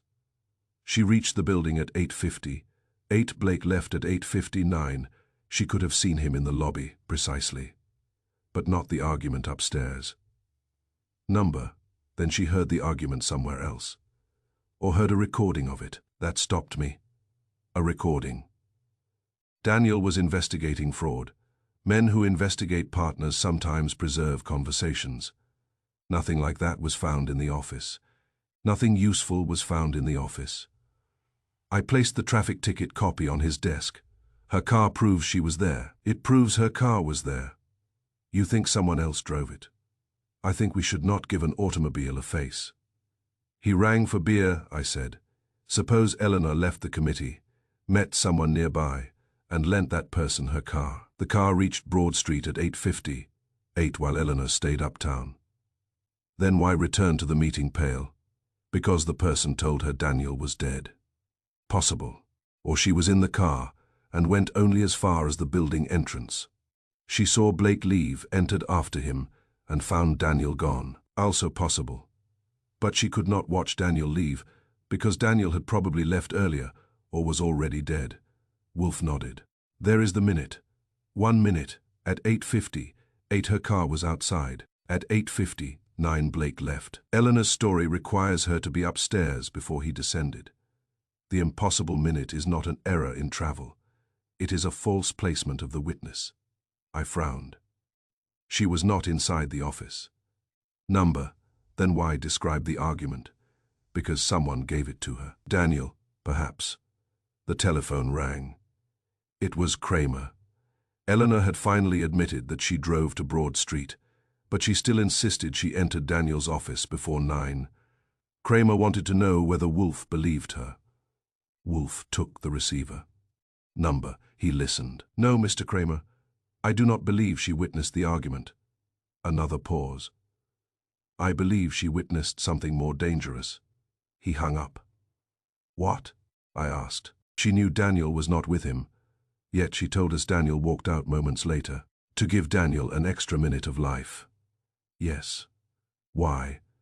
Because if Daniel was already dead when Blake left, Blake becomes the obvious murderer, and she is protecting Blake. Wolfe made a face. Not necessarily. She may be protecting the person who entered after him. The woman Briggs saw, possibly. I leaned forward. Eleanor. Number, the woman entered while Eleanor's car was being observed outside. The porter assumed the arriving woman was Eleanor because he had been prepared to expect her. Prepared by whom? By the same person who told Samuel Reed about the committee meeting. I thought of Avery touching his tie when I mentioned the anchor pin, the man at the charity building. Wolfe nodded. The impossible minute was constructed to force Eleanor into Daniel's office, but it proves the opposite. She could not have been upstairs during the argument. Therefore, her detailed knowledge came from another source. And the source knew Blake left at 8:59. Yes, and knew Daniel's clothes, the ledger, the threat, and the broken elevator. Yes, I stood. Then we need the person who gave Eleanor the story. We do. Malcolm Avery. Began with his anchor, wearing donor. Outside, the city had dried enough to pretend the rain had never happened. Inside Wolfe's office, 1 minute had done what hours of questioning had failed to do. It had removed Eleanor from the scene she described and placed an unseen storyteller beside her. Chapter 6. A voice behind the door, Eleanor Vance, came to the brownstone at 11:30 under police escort, though Kramer called it cooperation. The distinction depended on whether you asked Kramer or Eleanor. She entered the office without her traveling case and with less control than she had shown on her first visit. Her blue coat was buttoned too tightly, and there were shadows beneath her eyes. Kramer followed her in, removed his hat, and took possession of the red chair as if he had brought it from headquarters. Eleanor remained standing. I have already answered these questions, Kramer said. You have answered each one differently. Wolfe regarded her from behind his desk. Sit down, Miss Vance. She sat. I had the timesheets before me. 8:42. Eleanor left the charity meeting. 8:50. 8. Her car was ticketed near Daniel's building. 8:59. Howard Blake emerged, carrying the black canvas case. At 9:12, Eleanor was back at the meeting. Wolfe said, You did not enter your brother's office. You also told him you had not visited the building. Neither statement deserves loyalty. I went upstairs. Did you? Yes. The elevator was disabled. The stairs required nearly 3 minutes. Your automobile was outside at 8:58, and Mr. Blake left at 8:59. You could not have reached the 4th floor before his departure. I may have arrived earlier than the officer wrote the ticket. The officer watched the car stop. She looked at Kramer. He nodded. Duffy saw it pull in. Wolfe folded his hands over his middle. You reached the 4th floor after 9. Mr. Blake was already gone. You did not see him inside Daniel's office. Eleanor's lips parted, but no answer came. You heard him, Wolfe continued. Or believed you did. Kramer turned toward her. Is that right? She stared at Wolfe. I heard footsteps on the stairs. Ascending or descending? Descending. Could you see the person? Number, the stairwell turns below the landing. And you assumed the footsteps belonged to Howard Blake. I knew he was there. How? Daniel had telephoned me. When? During the committee meeting. That was new. Kramer reached for his notebook. What time? A little before 8:30. He told me Blake had found out about the ledger. Then the line went dead. Why wasn't that in either statement? Kramer demanded. Because I did not want the call traced. Why? She looked down at her gloves. Wolfe said, We will come to that. What happened when you reached the 4th floor? The corridor was empty. Daniel's office door was closed. Locked. Yes. You tried it. I did. What did you hear? Her fingers tightened. Daniel was shouting. At whom? I thought it was Blake. You heard two voices. Yes. Describe the second. She hesitated. Lower than Daniel's quiet. I could not understand every word. Yet you gave us Mr. Blake's threat, almost word for word. I heard Daniel repeat it. Wolfe's eyes narrowed. What precisely did Daniel say? He said, You told me I would not live until midnight, but you are the one who should be afraid. Kramer leaned forward. And the other man? He told Daniel to give him the ledger. Did he use Daniel's name? I think so. You think? I was frightened. Wolfe made a small movement of impatience, fear again. It has performed too much labor in this case. Eleanor's eyes flashed. My brother was behind a locked door with a man who had threatened to kill him. Then why did you not call for help? She said nothing. Why did you not knock? Still nothing. Why did you not shout Daniel's name? Her face lost color. Kramer said, Answer him. I was not alone. The office became quiet. Wolfe nodded once. There it is. Kramer's head jerked around. Who was with you? Eleanor looked toward the windows. A woman. Name. I cannot. Kramer rose. You can, and you will. Wolfe lifted a finger. Sit down, Mr. Kramer. Threatening her will merely produce a third defective story. Kramer remained standing for a moment, then lowered himself back into the chair. Wolfe addressed Eleanor. This woman met you outside the building. Yes, she drove your car. Number I drove. She was waiting near the entrance. Did she send the note to the charity meeting? Eleanor swallowed. Yes. Did she wear a hat? A dark scarf? Did the porter see her enter? I don't know. You went upstairs together? Yes. And she prevented you from knocking? Eleanor looked at him sharply. I did not say that. You did not need to. A sister who believed her brother was being threatened would have opened the door, broken it, or summoned the police. You remained silent because your companion told you that interruption would place Daniel in greater danger. Eleanor's voice was low. She said Daniel was recording the conversation. She said he needed the man to admit everything. Kramer said, Who was she? I promised Daniel. Daniel is dead. The promise is not. Wolfe frowned. Sentiment is admirable at funerals and obstructive in investigations. Eleanor looked at him. She was helping Daniel. Then she may have helped kill him. Number, you cannot know that. I do. Because... Eleanor stopped herself. That interested Wolfe more than an answer would have. The doorbell rang. I went to answer it and found Owen Price, the Broad Street building superintendent I had questioned about the disabled elevator. He had come at my request after I telephoned him that morning, and he looked less comfortable inside the brownstone than he had inside his own building. I brought him into the office and introduced him. Price looked at Eleanor. I've seen you. Last night, Kramer asked. Near 9. Maybe. Where? 4th floor corridor. Eleanor's eyes closed briefly. Price continued. She was standing near Vance's office with another woman. Kramer reached for his notebook again. Describe her. Couldn't see much. Dark scarf, long coat. She turned away when I came up. What were you doing there? I asked, checking the elevator switch. You entered through the main lobby. Number side door in the alley. Why? Price rubbed his mustache. I had opened it for a delivery. Wolfe's eyes opened wider. At what time? 8:55. For whom? A man carrying a parcel. Kramer said. What man? Never saw him before. Medium height, dark overcoat. Said the parcel was for the storage firm on 6. Did you take his name? Number did he sign in? Number the side door has no book. What kind of parcel? Rectangular, wrapped in brown paper, about the size of a thick book. I looked at Wolfe. Could it have contained the ledger? Price shrugged. Could have contained bricks. What happened after you admitted him? Wolfe asked. He took the stairs. Elevator was already acting up. Looked like an anchor. Kramer muttered something. The same man had delivered the note at the charity meeting and entered Daniel's building through the side door at 8:50. If the times were accurate, he had covered the distance impossibly fast. Unless there were 2 anchor pins, Wolfe asked. Was the side door locked after he entered? I thought it was.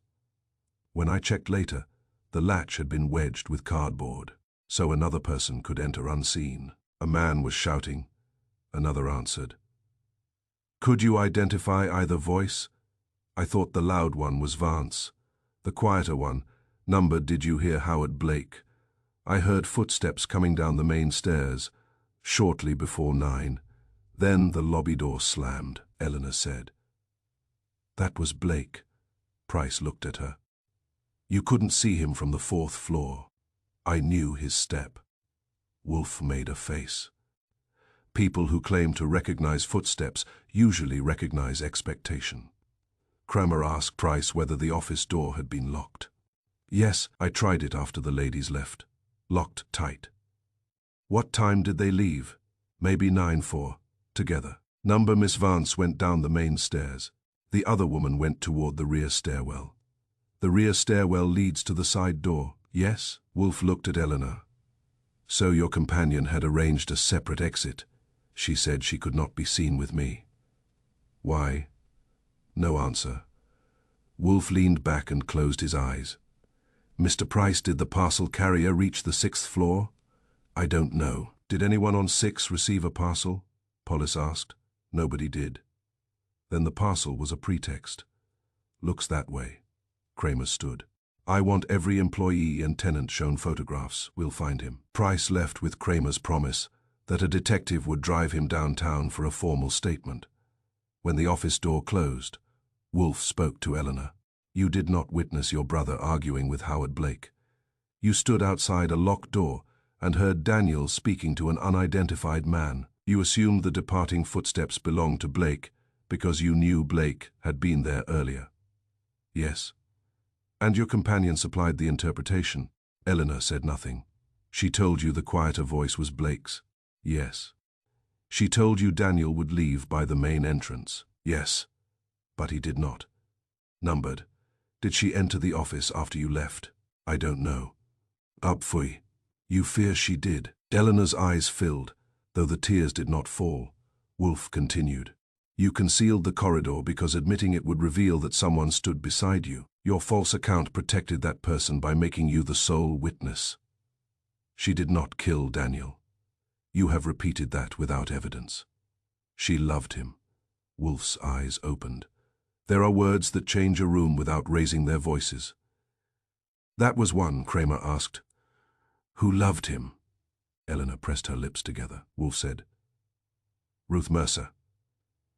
Eleanor looked at him, and that was answer enough. Daniel's secretary had possessed a key to his apartment, knew about the ledger, and had gone there after Eleanor's telephone call. She also had access to office typewriters and knew Daniel's investigation. Kramer headed for the door. I'm picking her up, Wolfe said.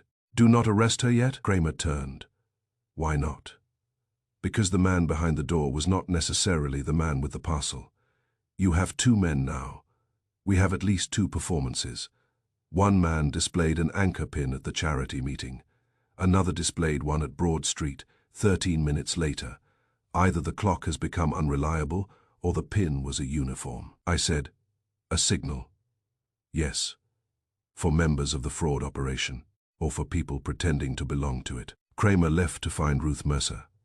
Eleanor remained in the red chair, staring at the carpet. I said, who gave Ruth the anchor pin? She shook her head.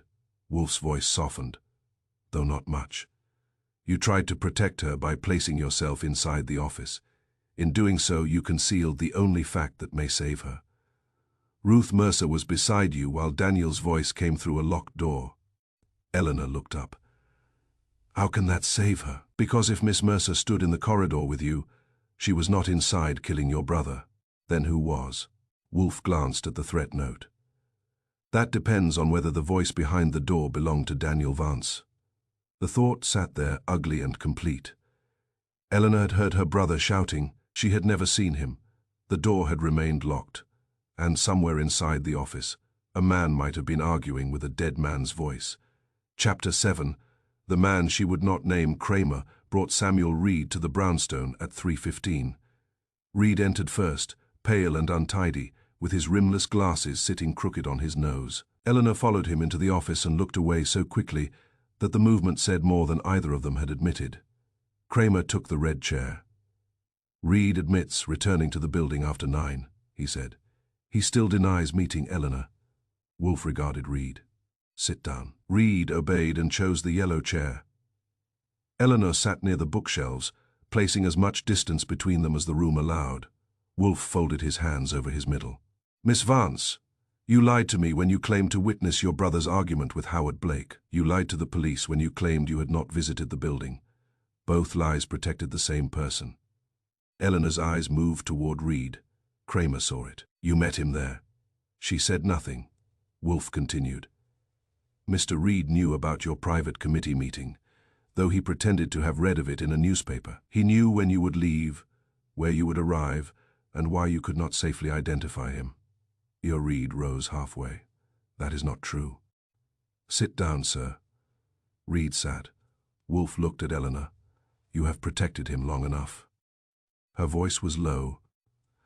Samuel was waiting outside Daniel's office. Kramer leaned forward. "Why didn't you say so?" "Because Daniel would have destroyed him." "That was no longer Daniel's decision." "You do not understand." Wolfe's brows lifted. "Then improve us." Eleanor gripped her handbag. Samuel and I were engaged. Reed stared at the carpet. Kramer grunted. "For how long?" 7 months. Did Daniel know? Number he disliked Samuel. He believed Samuel had helped Howard Blake falsify company accounts. Had he? Kramer asked. Reed spoke without looking up. "I entered figures I was told to enter. I did not know they were fraudulent." "That answer has been used before," I said. Eleanor turned on me. "Daniel intended to dismiss him and accuse him publicly. If he learned we planned to marry, he would have thought Samuel was using me." Wolfe said. "So naming Mr. Reed would reveal both the relationship and his connection to the false invoices." "Yes. Now tell us what happened in the corridor." Eleanor drew a breath. "I reached the 4th floor shortly after 9. Samuel was standing near Daniel's door. He looked frightened." "What did he say?" "That Daniel was negotiating privately and I must not interrupt." "With whom?" "He said Howard Blake." Reed raised his head. "That was what I believed." Wolfe's gaze shifted to him. "You had already seen Mr. Blake leave." Number I heard someone descending the stairs. "And you supplied his name to Miss Vance." Blake had been arguing with Daniel earlier. It was reasonable. Reason is useful, so is convenience. Eleanor continued. "Daniel's door was locked. I could hear him speaking angrily. He said the invoices would go to the district attorney." Another man answered, but his voice was too low to identify. "Did you hear Daniel clearly?" Kramer asked. "Yes. Every word? Number only parts." "Did you knock?" I tried, but Samuel stopped me. Kramer turned toward Reed. "Why?" Reed wiped his forehead with a handkerchief. "I thought Daniel was recording the conversation. If Eleanor entered, the man might leave before admitting anything." "Who told you there was a recording?" Wolfe asked. Reed hesitated. Daniel had mentioned it. "When that afternoon? Did you see the machine?" Number Wolfe's lips tightened. "Proceed, Miss Vance." Eleanor looked down at her hands. There was a heavy blow from inside the office. "What kind of blow?" Something struck the floor. "It was not a gunshot." "What did Mr. Reed say?" "He said Daniel had dropped a box." I said, "There were no boxes in the office when I searched it." Reed answered quickly. "There had been packing cases near the files. Then they vanished with the ledger. I do not know." Eleanor's voice sharpened. "Samuel told me there was no danger," he said. "Daniel often threw things when angry." "Did your brother?" Wolfe asked. Number Reed shut his eyes. Kramer stood. "You heard a blow inside a locked office and deliberately took her away." "I was trying to protect Daniel's plan, or protect whoever was inside. I did not know who was inside." "That is difficult to believe." Wolfe lifted a hand. Mr. Kramer, let him continue damaging himself without assistance. Kramer sat again. Wolfe addressed Reed. How did you persuade Miss Vance to leave? I told her Daniel would be furious if she interfered. I said I would stay and make sure he was safe. Did you stay? Reed's handkerchief stopped moving. For a few minutes. How many? Perhaps 2. What happened? The voices stopped. Both. Yes. Did you try the door? It was still locked. Did you call Daniel's name? Number, why? I thought the meeting had ended. Silence behind a locked door reassured you. Your Reed had no answer, Eleanor said. He hurried me down the rear stairs, he said. Blake might see us together. Yet Blake had supposedly already gone, I said. She looked at Reed. I did not think of that then. Wolfe nodded. That was the purpose of haste. Thought was unwelcome. Kramer turned to Eleanor. What happened after you left the building? I returned to the committee meeting. And Reed? I believed he went back upstairs. All eyes settled on him. Reed said, I did not. Where did you go? Kramer asked. To the coffee shop. The waitress says you did not return after 8:50. Yeard's face emptied. Kramer rose again. You have no alibi from 9 until 10. I walked. In heavy rain. Yes, where? I do not remember. Wolfe made a disgusted sound. A man may forget a street. He does not forget an hour spent walking after hearing a possible assault behind his employer's locked door. Reed gripped the arms of his chair. I was afraid. Of what? Daniel had discovered my initials on the false invoices. Blake told me I would be blamed. If Daniel had been attacked and I was found nearby, the police would accuse me, Kramer said. That concern appears reasonable. Eleanor leaned forward. Samuel did not kill him. You cannot know that, Wolfe said. I was with him when we heard Daniel speaking. Was it Daniel? She stared at him. Of course. Number you heard a voice through a locked door. You expected your brother, so you identified him. I knew his voice, even when distorted by wood, distance and anger. She hesitated. Wolfe turned to Reed. You wanted Miss Vance to hear that voice. That is absurd. You met her in the corridor. You named Blake as the second speaker. You stopped her from opening the door. When the blow came, you supplied an innocent explanation. Then you removed her by the rear stairs. I was protecting her. You were controlling what she saw. Reed stood. I will not sit here and be accused. Kramer moved toward him. You will sit wherever I tell you. Reed dropped back into the chair. Wolfe's eyes closed. The blow was important. Miss Vance concealed it because revealing it would place Mr. Reed beside her. Mr. Reed concealed their meeting because her testimony fixes him at Daniel's door when violence occurred. Eleanor said, Then why would Samuel allow me to hear it? Wolfe opened his eyes. Because he needed a witness. The office became still. A witness to what? I asked. To Daniel Vance being alive after Howard Blake departed. Kramer frowned. Eleanor heard him speaking. She heard a voice. That is not the same thing. Reed's face had gone grey. Wolfe continued. If Daniel was already dead, a recording could provide his words. A second man could answer them. The blow could be staged to suggest movement inside. Miss Vance would then leave believing her brother alive. Eleanor stared at Reed. Was it a recording? No, Reed whispered. That is not an answer, Kramer said. Wolfe leaned back. Mr. Reed may not be the murderer, but he knew the quarrel was a performance. He guarded the door, directed the witness, and sent her away before she could discover the truth. Eleanor's voice broke. You used me. Reed looked at her at last. I was trying to save us. From Daniel? From Blake, from the invoices. From everything. Wolfe shook his head.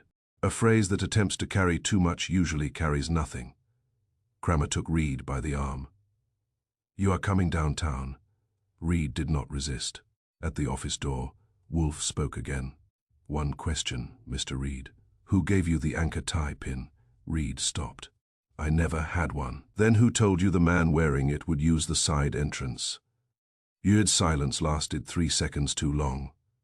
Kramer pulled him into the hall. Eleanor remained seated, staring at the empty yellow chair. He said, "You still think Reed did not kill Daniel?" Wolfe looked at the locked drawer of his desk where the red fiber and typed notes were kept. "I think he assisted a deception.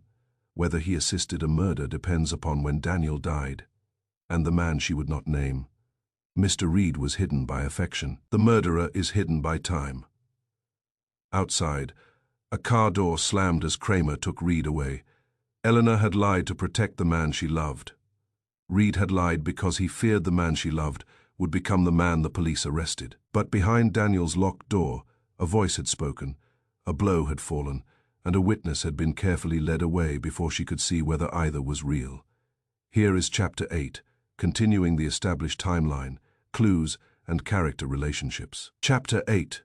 The route to Riverside. Saul Panzer came to the brownstone at 10 minutes past 11 with rain on his shoulders, and the expression of a man who had found something unpleasant but useful. Wolfe had just returned from the plant rooms.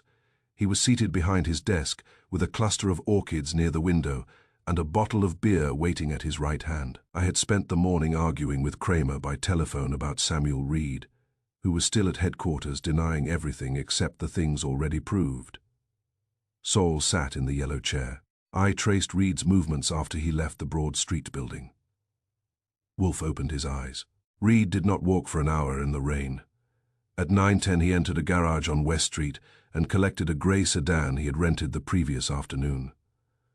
I said, "The car Daniel's body was found in. The same that improved the morning considerably, though not Reed's." Saul handed me a copy of the rental form. Samuel Reed had signed for the car under his own name and paid cash for 2 days. The garage clerk remembered him because Reed had refused insurance and complained about the deposit. "What time did he return it?" Wolfe asked. "He did not. Police found it near Riverside warehouse with Daniel inside." Wolfe lifted his glass but did not drink. "Did Reed explain why he rented it? Not to the garage." "The clerk says Reed asked whether the car's ownership could be traced from the license plate." "That is nearly considerate," I said. "He was helping the police." Saul continued. "A petrol station attendant saw the sedan near 14th Street at 9:30. Reed was driving. There may have been another man beside him, but the attendant is uncertain." "Daniel?" I asked. "He could not identify the passenger," Wolfe said. "What of Riverside?" Saul placed another sheet on my desk. "The warehouse keeps a night register. Someone entered at 10:07 using Daniel Vance's pass. Signature, Daniel's name, but the writing is Reed's. Kramer had obtained several specimens of Reed's handwriting that morning. Even I could see the resemblance. The V leaned too far forward, and the final E looked like a loop that had lost interest." "Who admitted him?" Wolfe asked. "A night guard named Henry Cobb. He knew Daniel by sight, but did not know Reed. The man wore a hat low over his face and said he had injured his throat, so he barely spoke. Height and build. Close enough to Daniel's in a dark coat." "What did he do inside?" "He went to the records room and removed a shipment file connected with 3 of the false invoices. Which shipments, copper wire, machine bearings, and medical equipment, all were listed as damaged while stored at Riverside. None had actually been stored there," I said. "Then Reed went to the warehouse to destroy evidence." "Or collect it," Saul replied. "Did he leave alone?" "The guard saw only the driver. The rear of the sedan was not visible from his booth." Wolfe's eyes closed. "Time of departure, 10:02. Where was the car found?" "In the alley beside the warehouse at 10:50 the next morning. Keys, missing. Pass, also missing." Wolfe turned his head slightly. "Mr. Reed entered with Daniel's pass, removed the file, and left in the automobile later found with Daniel's body. Yet he abandoned both the pass and the keys elsewhere." Saul nodded. "I have men searching the route." The telephone rang. It was Kramer, and he was loud enough to participate without the receiver. He had Howard Blake at headquarters. Blake had admitted arguing with Daniel about the ledger, but claimed he had left the office before 9 and gone directly to Pennsylvania Station. Kramer had checked. Blake had boarded the 9:20 train for Philadelphia. The conductor remembered him. So did a businessman who had spent the journey listening to Blake complain about shipping taxes. The train left on time. I covered the mouthpiece. Blake was on a train before Daniel's body reached Riverside. Wolfe asked, could he have killed Daniel before boarding? Kramer heard the question. He could have killed him in the office. The doctor has refined the estimate and now places death shortly after 9, probably between 9:05 and 9:30. That estimate has narrowed, I said. The cold weather and the condition of the car complicated the first examination, Kramer snapped. The doctor has now refined the estimate. Wolfe took the receiver. Did Mr. Blake carry a black canvas case onto the train? A pause. Yes. Was the ledger in it? Number police searched his hotel room in Philadelphia. The case contained clothes, contracts, and a bottle of whiskey. Did he explain his threat? He says he warned Daniel that the fraud ring would kill him, not that Blake would. A distinction he should have made earlier. He says Daniel accused him of approving the invoices. Blake admitted signing some, but claims Reed prepared them, and Daniel approved the cargo transfers. Wolfe's brows rose. Each partner blames the clerk. Blake also says Daniel planned to meet someone after 9. Who, he does not know. Wolfe handed the telephone back to me. Kramer demanded to speak to Saul, then changed his mind and said he was sending men to Reed's apartment with a warrant. The call ended. I looked at Wolfe. Blake has an alibi for the later time of death. Yes, but he could have arranged the murder. Yes, and Reed rented the car, used Daniel's pass, removed the file, and lied about his movements. Yes, that is a generous collection. Too generous. I sighed. You object when there is no evidence, and when there is too much. I object to evidence arranged for display. Saul said, Reed made no effort to hide the rental under another name. Exactly. He may have expected the car never to be found. Then why abandon it beside the warehouse where he had signed Daniel's name? Saul considered that. Wolfe continued. Mr. Reed is frightened, weak, and compromised. He assisted the false quarrel outside Daniel's office. He may have transported the body and destroyed records, but weakness does not exclude murder, and fear does not prove it, I said. You are building him a defense. I am preventing Mr. Kramer from building a case before we understand it. At 12:30, Kramer arrived without knocking politely enough to deserve the name. He entered, carrying a black book wrapped in police paper. He dropped it on Wolfe's desk. We found the ledger. Wolfe looked at the package but did not touch it. Where? Under a loose floorboard in Reed's bedroom. Kramer unwrapped it. The ledger was black leather, nearly 12 inches by 8. Its corners were worn. A narrow red ribbon hung from the bottom. Eleanor's description had been exact. Several pages had been torn out near the center. I took the red fiber from Wolfe's drawer and compared it with the ribbon. The color and texture appeared identical. Kramer said, Reed's finished. Has he confessed? Wolfe asked. Number. Then he is not finished. He rented the murder car. He used Vance's warehouse pass. He stole the file. He hid the ledger. Did he tear out the pages? He denies it. Which pages are missing? Kramer opened the book. Entries for the Riverside shipments and several coded payment records. Convenient. Kramer slapped a hand on the desk. What would satisfy you? Truth. You have enough truth to fill the room. Number, you have a route. Kramer stared at him. Wolfe pointed to the ledger. Mr. Reed moved from Broad Street to the rental garage, then to Riverside. The automobile followed the same route. Daniel's body eventually appeared inside it. That proves movement. It does not prove, when Daniel entered the car, whether he was alive or who tore out those pages. Reed had the ledger, or someone placed it beneath his floorboard. Kramer gave a harsh laugh. The person with access to his apartment, Eleanor, Ruth Mercer, had Daniel's keys. Miss Vance had a relationship with Reed. Mr. Blake employed him, several people could have obtained access. Kramer picked up the ledger. "You are trying too hard. Number, you are stopping too early," Saul said. "There is another detail." Kramer looked at him. The floorboard was loose, but the dust along one edge had not been disturbed until this morning. Kramer's face changed. "You are sure? I inspected the room before your men completed the search. The board had been lifted recently, probably within hours." I said, "Reed has been in custody since yesterday."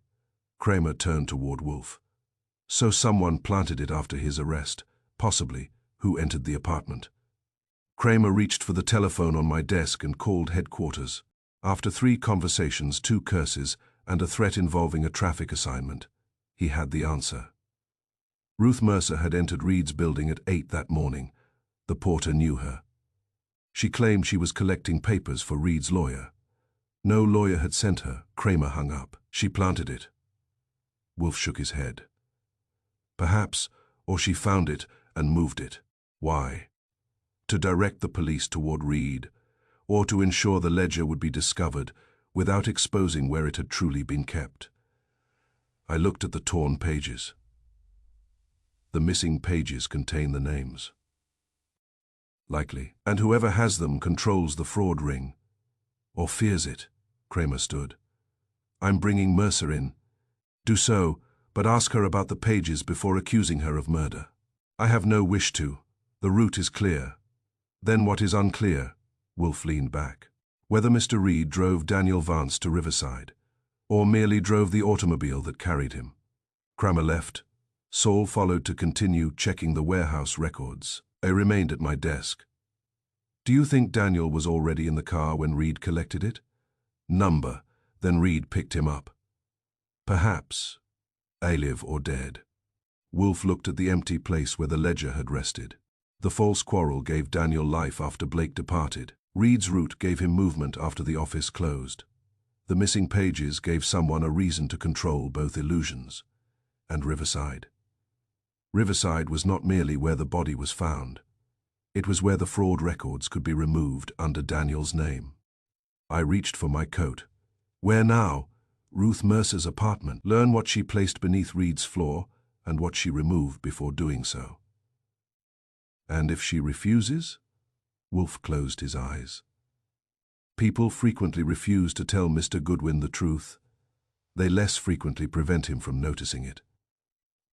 Outside, the city had begun another grey afternoon. Reed's path from Broad Street to Riverside was now marked by a rented car, a stolen pass, a missing file, and a dead employer. It was almost enough to make him a murderer.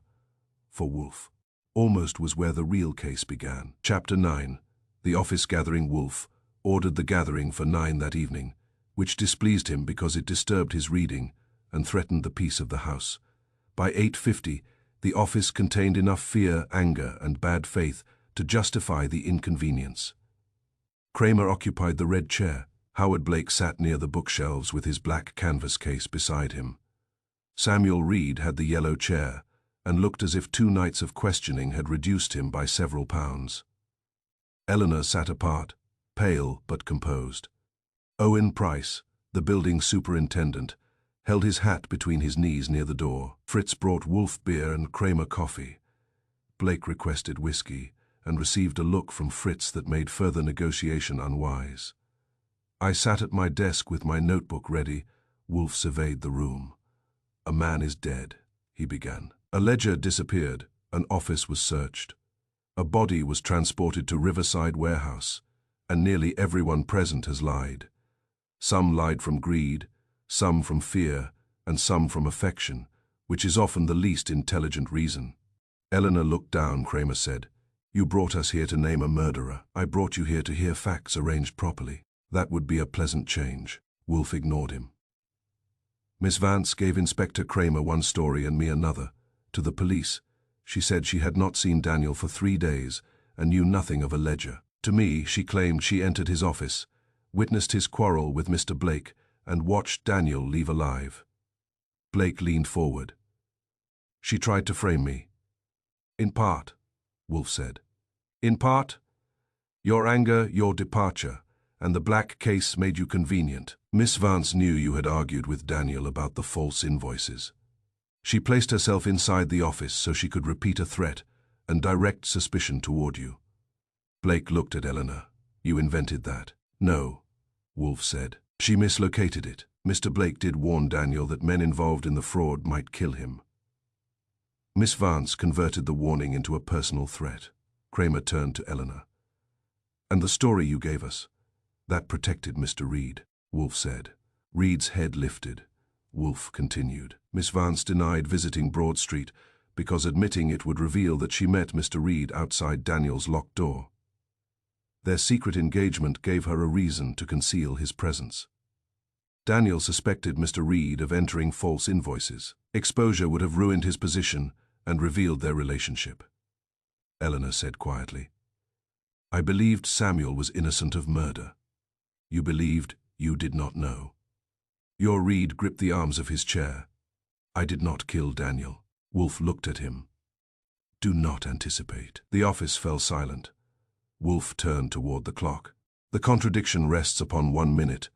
Miss Vance left the charity meeting at 8:42. Her car was observed near Daniel's building at 8:58. The main elevator had stopped at 8:56. The service elevator was already broken. Reaching the 4th floor by the stairs required nearly 3 minutes. I said, 2 minutes and 39 seconds if one climbed like a man escaping a landlord. Wolfe gave me a glance and continued. Mr. Blake was seen leaving the building at 8:59. Therefore, Miss Vance could not have entered Daniel's office before he left. She could not have witnessed the argument she described. Blake gave a thin smile. So I am cleared. Of that argument, yes, not of fraud. The smile disappeared. Kramer said, Eleanor still reached the 4th floor. She did, but only after Mr. Blake had gone. Wolfe looked at her. You found Mr. Reed waiting outside Daniel's locked door. You heard Daniel's voice and another voice. You heard a heavy blow. Mr. Reed told you Daniel had dropped a box and hurried you down the rear stairs. Eleanor's hands tightened. Yes. You concealed those facts because they placed your fiancé at the scene. Yet those same facts prove you were close enough to know that the office was locked, that the rear stairs were used, and that violence occurred. Price shifted in his chair. Wolfe turned to him. You opened the side door at 8:55 for a man carrying a parcel. He wore an anchor-shaped tie pin. That's right. The parcel was nearly the size of the missing ledger. You assumed he went to the 6th floor, but no one there received a delivery. Price nodded. The side door was later found wedged open. Yes. So another person could enter or leave without passing the lobby. Kramer said, we know all that. Number, you know the pieces. You have not accepted their shape. Wolfe looked at Reed. You told Miss Vance that Daniel was negotiating privately. You stopped her from knocking. You named Mr. Blake as the other speaker, though Blake had already left. When the blow sounded, you supplied an innocent explanation. Then you removed her before she could see inside. Yid's face was grey. I thought Daniel was making a recording. Number, you wanted Miss Vance to believe that. That is not true. Then why prevent her from entering? I was afraid she would ruin the meeting. What meeting? Weed opened his mouth, but nothing came. Wolfe leaned back. There was no genuine negotiation. The quarrel behind the door was staged. Eleanor stared at him. But I heard Daniel. You heard his voice. Kramer frowned. A recording. Yes. Daniel had recorded parts of his earlier argument with Mr. Blake. Someone replayed. Selected phrases from inside the locked office, while another man supplied the quieter responses. Blake said, Who? We shall come to that. Wolfe's gaze returned to Reed. The performance gave Daniel life after Blake's departure. Miss Vance became the intended witness. She was brought upstairs, made to hear her brother speaking, then removed before the office was opened. Reed shook his head. I did not know Daniel was dead. Perhaps not when the plan began, but you knew the performance was false. Kramer said, and the blow. A body falling, a heavy object being dropped, or a sound produced for the witness. Its exact nature matters less than its purpose. It convinced Miss Vance that movement continued inside. Eleanor turned toward Reed. "You knew I would hear it." Reed did not answer. Wolfe said, "Afterward, Mr. Reed collected the rented automobile, used Daniel's pass to enter Riverside warehouse, and removed a shipment file connected to the fraudulent invoices. Daniel's body was later found in that same car." Kramer leaned forward.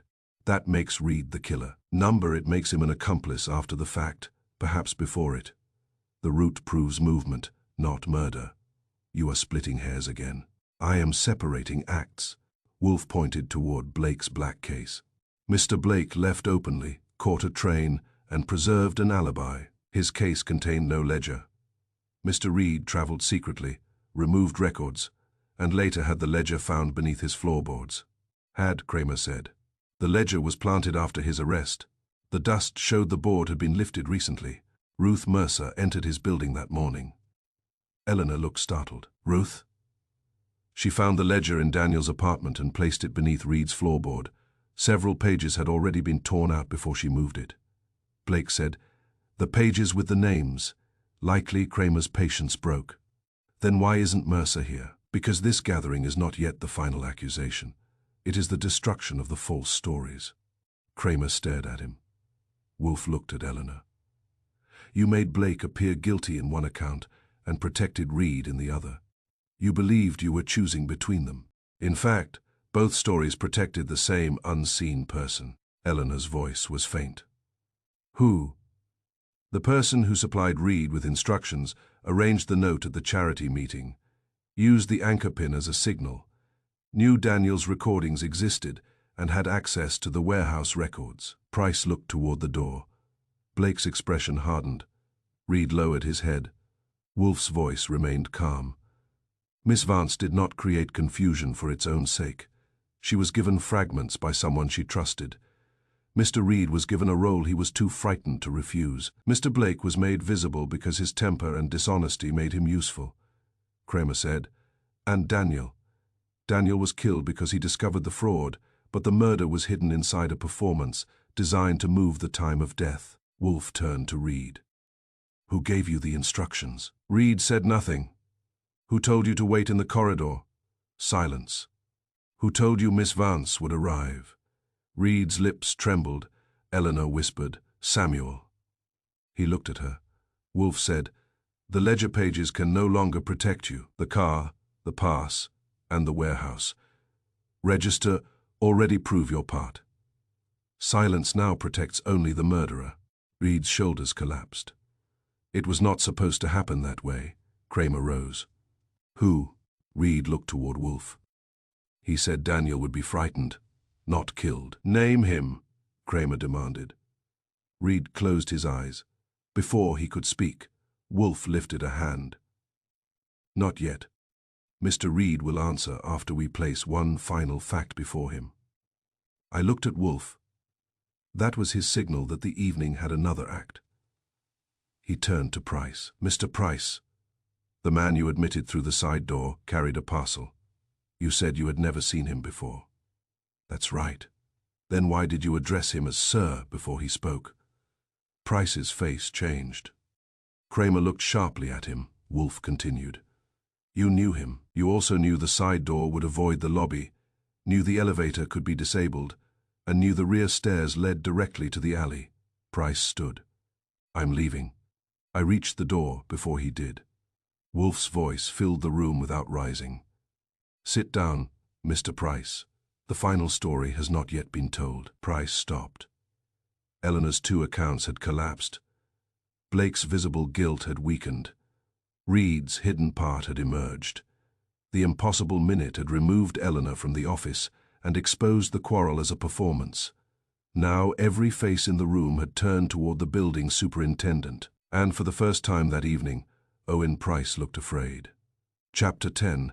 The lie that removed her alibi. Owen Price remained standing near the office door until Kramer ordered him back into his chair. He obeyed, though his eyes stayed on me as if measuring the distance between us. It was not far enough. Samuel Reed sat with his head lowered. Eleanor watched him with the fixed attention, People reserve for a bridge after discovering it has already collapsed beneath them. Howard Blake had stopped looking offended and begun looking cautious. Wolfe took a sip of beer. Mr. Price knew the man carrying the parcel, he said. He also helped him enter unseen, but he did not kill Daniel Vance. Kramer frowned. You just built him a gallows. I built him a platform from which to tell the truth. Price wiped his palms on his trousers. I only opened the door for Mr. Reed, Wolfe said. Every face turned toward Samuel. Reed looked up sharply. That is a lie. Number you used the anchor tie pin so Mr. Price would recognize you as the expected visitor. The parcel contained a portable sound recorder and the black ledger, which you had already removed from Daniel's desk. Price muttered. He said Mr. Vance had sent him. Wolfe nodded. You entered through the side door at 8:50. Mr. Blake was still upstairs arguing with Daniel. You waited until he left by the main stairs. Then you entered the office. Reed's voice cracked. The door was locked. You had the combination to the safe and access to the office keys. A lock was no obstacle. Kramer leaned forward. When did he kill Vance? Shortly after Mr. Blake departed. Eleanor shook her head. Number. I heard Daniel speaking after that. You heard a recording, Wolfe said. Mr. Reed had preserved parts of Daniel's earlier argument. He replayed selected phrases, while another voice answered from inside the office. Whose voice? I asked. Mr. Reed's. He lowered it and spoke away from the door. Reed stood. I was outside with Eleanor. Not at first. You arranged for her note to be delivered at the charity meeting, then drove her automobile toward Broad Street. You left it where the traffic officer would record it, and entered through the side door before she reached the building by taxi. Eleanor stared at him. You drove my car. Reed said nothing. Wolfe continued. After killing Daniel, he locked the office from within, started the recording, and left through the adjoining records room. That room opened onto the rear stairwell. He then circled back to the corridor and met you before you reached the office door. Kramer looked at Price. Is there a connecting door? Price nodded reluctantly. From Vance's office to the records room, it's usually hidden behind a filing cabinet. I remembered the cabinet with the broken lock. We had looked inside it, but not behind it, Wolfe said. Mr. Reed placed himself beside Miss Vance and warned her not to enter. She heard Daniel's recorded voice, and Mr. Reed supplied the identity of the second speaker. When the recording ended, a weighted file box fell from the desk, producing the blow she heard. Eleanor's face had gone white. You told me Daniel dropped it. I was trying to protect you, Reed whispered. No, Wolfe said. You were constructing your witness. Kramer rose. You killed Vance, staged the quarrel, and used Eleanor to put him alive after Blake left. Reed's hands trembled. You cannot prove I fired the shot. The bullet will assist, Wolfe replied. Mr. Goodwin found a smear of dark grease beside the concealed door. The same compound is used on the warehouse loading mechanisms. It was also found on the cuff of your coat. Kramer looked at me, I said. Saul obtained the laboratory report before dinner. Wolfe continued. You moved Daniel's body through the rear stairwell after Miss Vance left. Mr. Price had wedged the side door open for you. You placed the body in the rented automobile, drove to Riverside, entered with Daniel's pass, and removed the shipment file. Reed sat again. I did not mean to kill him. Blake laughed bitterly. You took a pistol to a private office and did not mean to use it. Reed turned on him. You would have blamed everything on me. You prepared the invoices. Because you ordered them. Kramer said. Save it for headquarters. Wolfe raised a hand. Mr. Reed had more than one purpose. Daniel intended to expose the fraud and dismiss him. He also opposed Mr. Reed's relationship with Eleanor. Murder solved both difficulties, provided suspicion remained elsewhere. Eleanor's voice was nearly a whisper. You encouraged me to lie. Yes, Wolfe said. After Daniel's death, Mr. Reed persuaded you that Mr. Blake was responsible. He reminded you of Blake's threats and his black case. He told you to claim you had witnessed the argument. Reed shook his head. She chose that. She chose the words, you supplied the fear. Wolfe looked at Eleanor. Your first story placed you inside Daniel's office before 9. It made Mr. Blake appear guilty, but it also destroyed your own perfect defense, Kramer said. Her alibi. Precisely. The charity witnesses proved she remained uptown until 8:42. The traffic record placed her automobile outside Daniel's building at 8:58. The disabled elevator and the stairs made it impossible for her to reach the 4th floor before Blake left. She could not have killed Daniel when Mr. Reed did. Eleanor stared at Wolfe. The truth would have cleared me. Yes. But I lied myself into the room. Yes. Wolfe turned toward Reed. You encouraged her police statement too. You told her that admitting any visit would expose your engagement and connect you to the false invoices. Thus she denied being there at all. Kramer nodded slowly. One story pointed at Blake, the other protected Reed. And both kept suspicion divided, Wolfe said. The police could not decide whether Miss Vance was protecting a murderer or constructing a false accusation. Meanwhile, Mr. Reed erased the warehouse records, hid the ledger, removed the incriminating pages, and prepared to let either Blake or Eleanor carry the murder. What about Ruth Mercer? I asked. She found the ledger in Daniel's apartment after Mr. Reed had hidden it there temporarily. Fearing that possession would implicate her, she moved it beneath Mr. Reed's floorboard. Foolish, but not murderous. And Price? Paid to open a door and ignore a false delivery. He knew of the fraud, though not the murder. Price looked relieved too early, Kramer noticed. You're still coming downtown. Price's relief disappeared. Kramer crossed to Reed. Stand up. Reed remained seated. Eleanor spoke his name. He looked at her, and for a moment the office lost everyone except those two. Whatever she had once seen in him was gone. Perhaps it had never existed outside her need to see it. I loved you, she said. Reed's mouth moved. I did it for us. No, Wolfe said. You did it for yourself and included her in the grammar.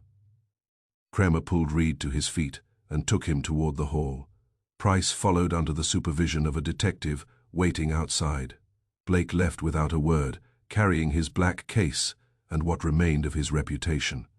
Eleanor stayed in her chair. Will they charge me? Kramer paused at the door. For lying obstruction, perhaps, not murder.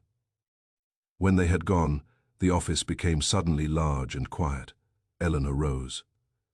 I thought the truth would destroy Samuel. Wolfe looked at her. The truth would have saved you both from suspicion. It might even have saved your brother, had you trusted it sooner. She flinched, collected her coat, and left. I returned to my desk. You knew Reed was guilty before the gathering. I strongly suspected him when the ledger appeared beneath his floorboard after his arrest. A murderer hides evidence before capture. A frightened accomplice allows others to move it afterward. And the impossible minute. That removed Eleanor. The recording. Mr. Reed's insistence that she remain outside the locked door made no sense unless what occurred inside could not survive inspection. I closed my notebook. She lied. Only where the truth would have saved her. Wolfe leaned back and reached for his beer. Fear often persuades innocence to disguise itself as guilt. It is one of fear's more vulgar achievements. From the kitchen came the sound of Fritz preparing a late supper. Outside, New York continued its traffic, its rain gutters, and its private arrangements with dishonesty. Daniel Vance's ledger had exposed false invoices. Eleanor's 2 stories had exposed something worse.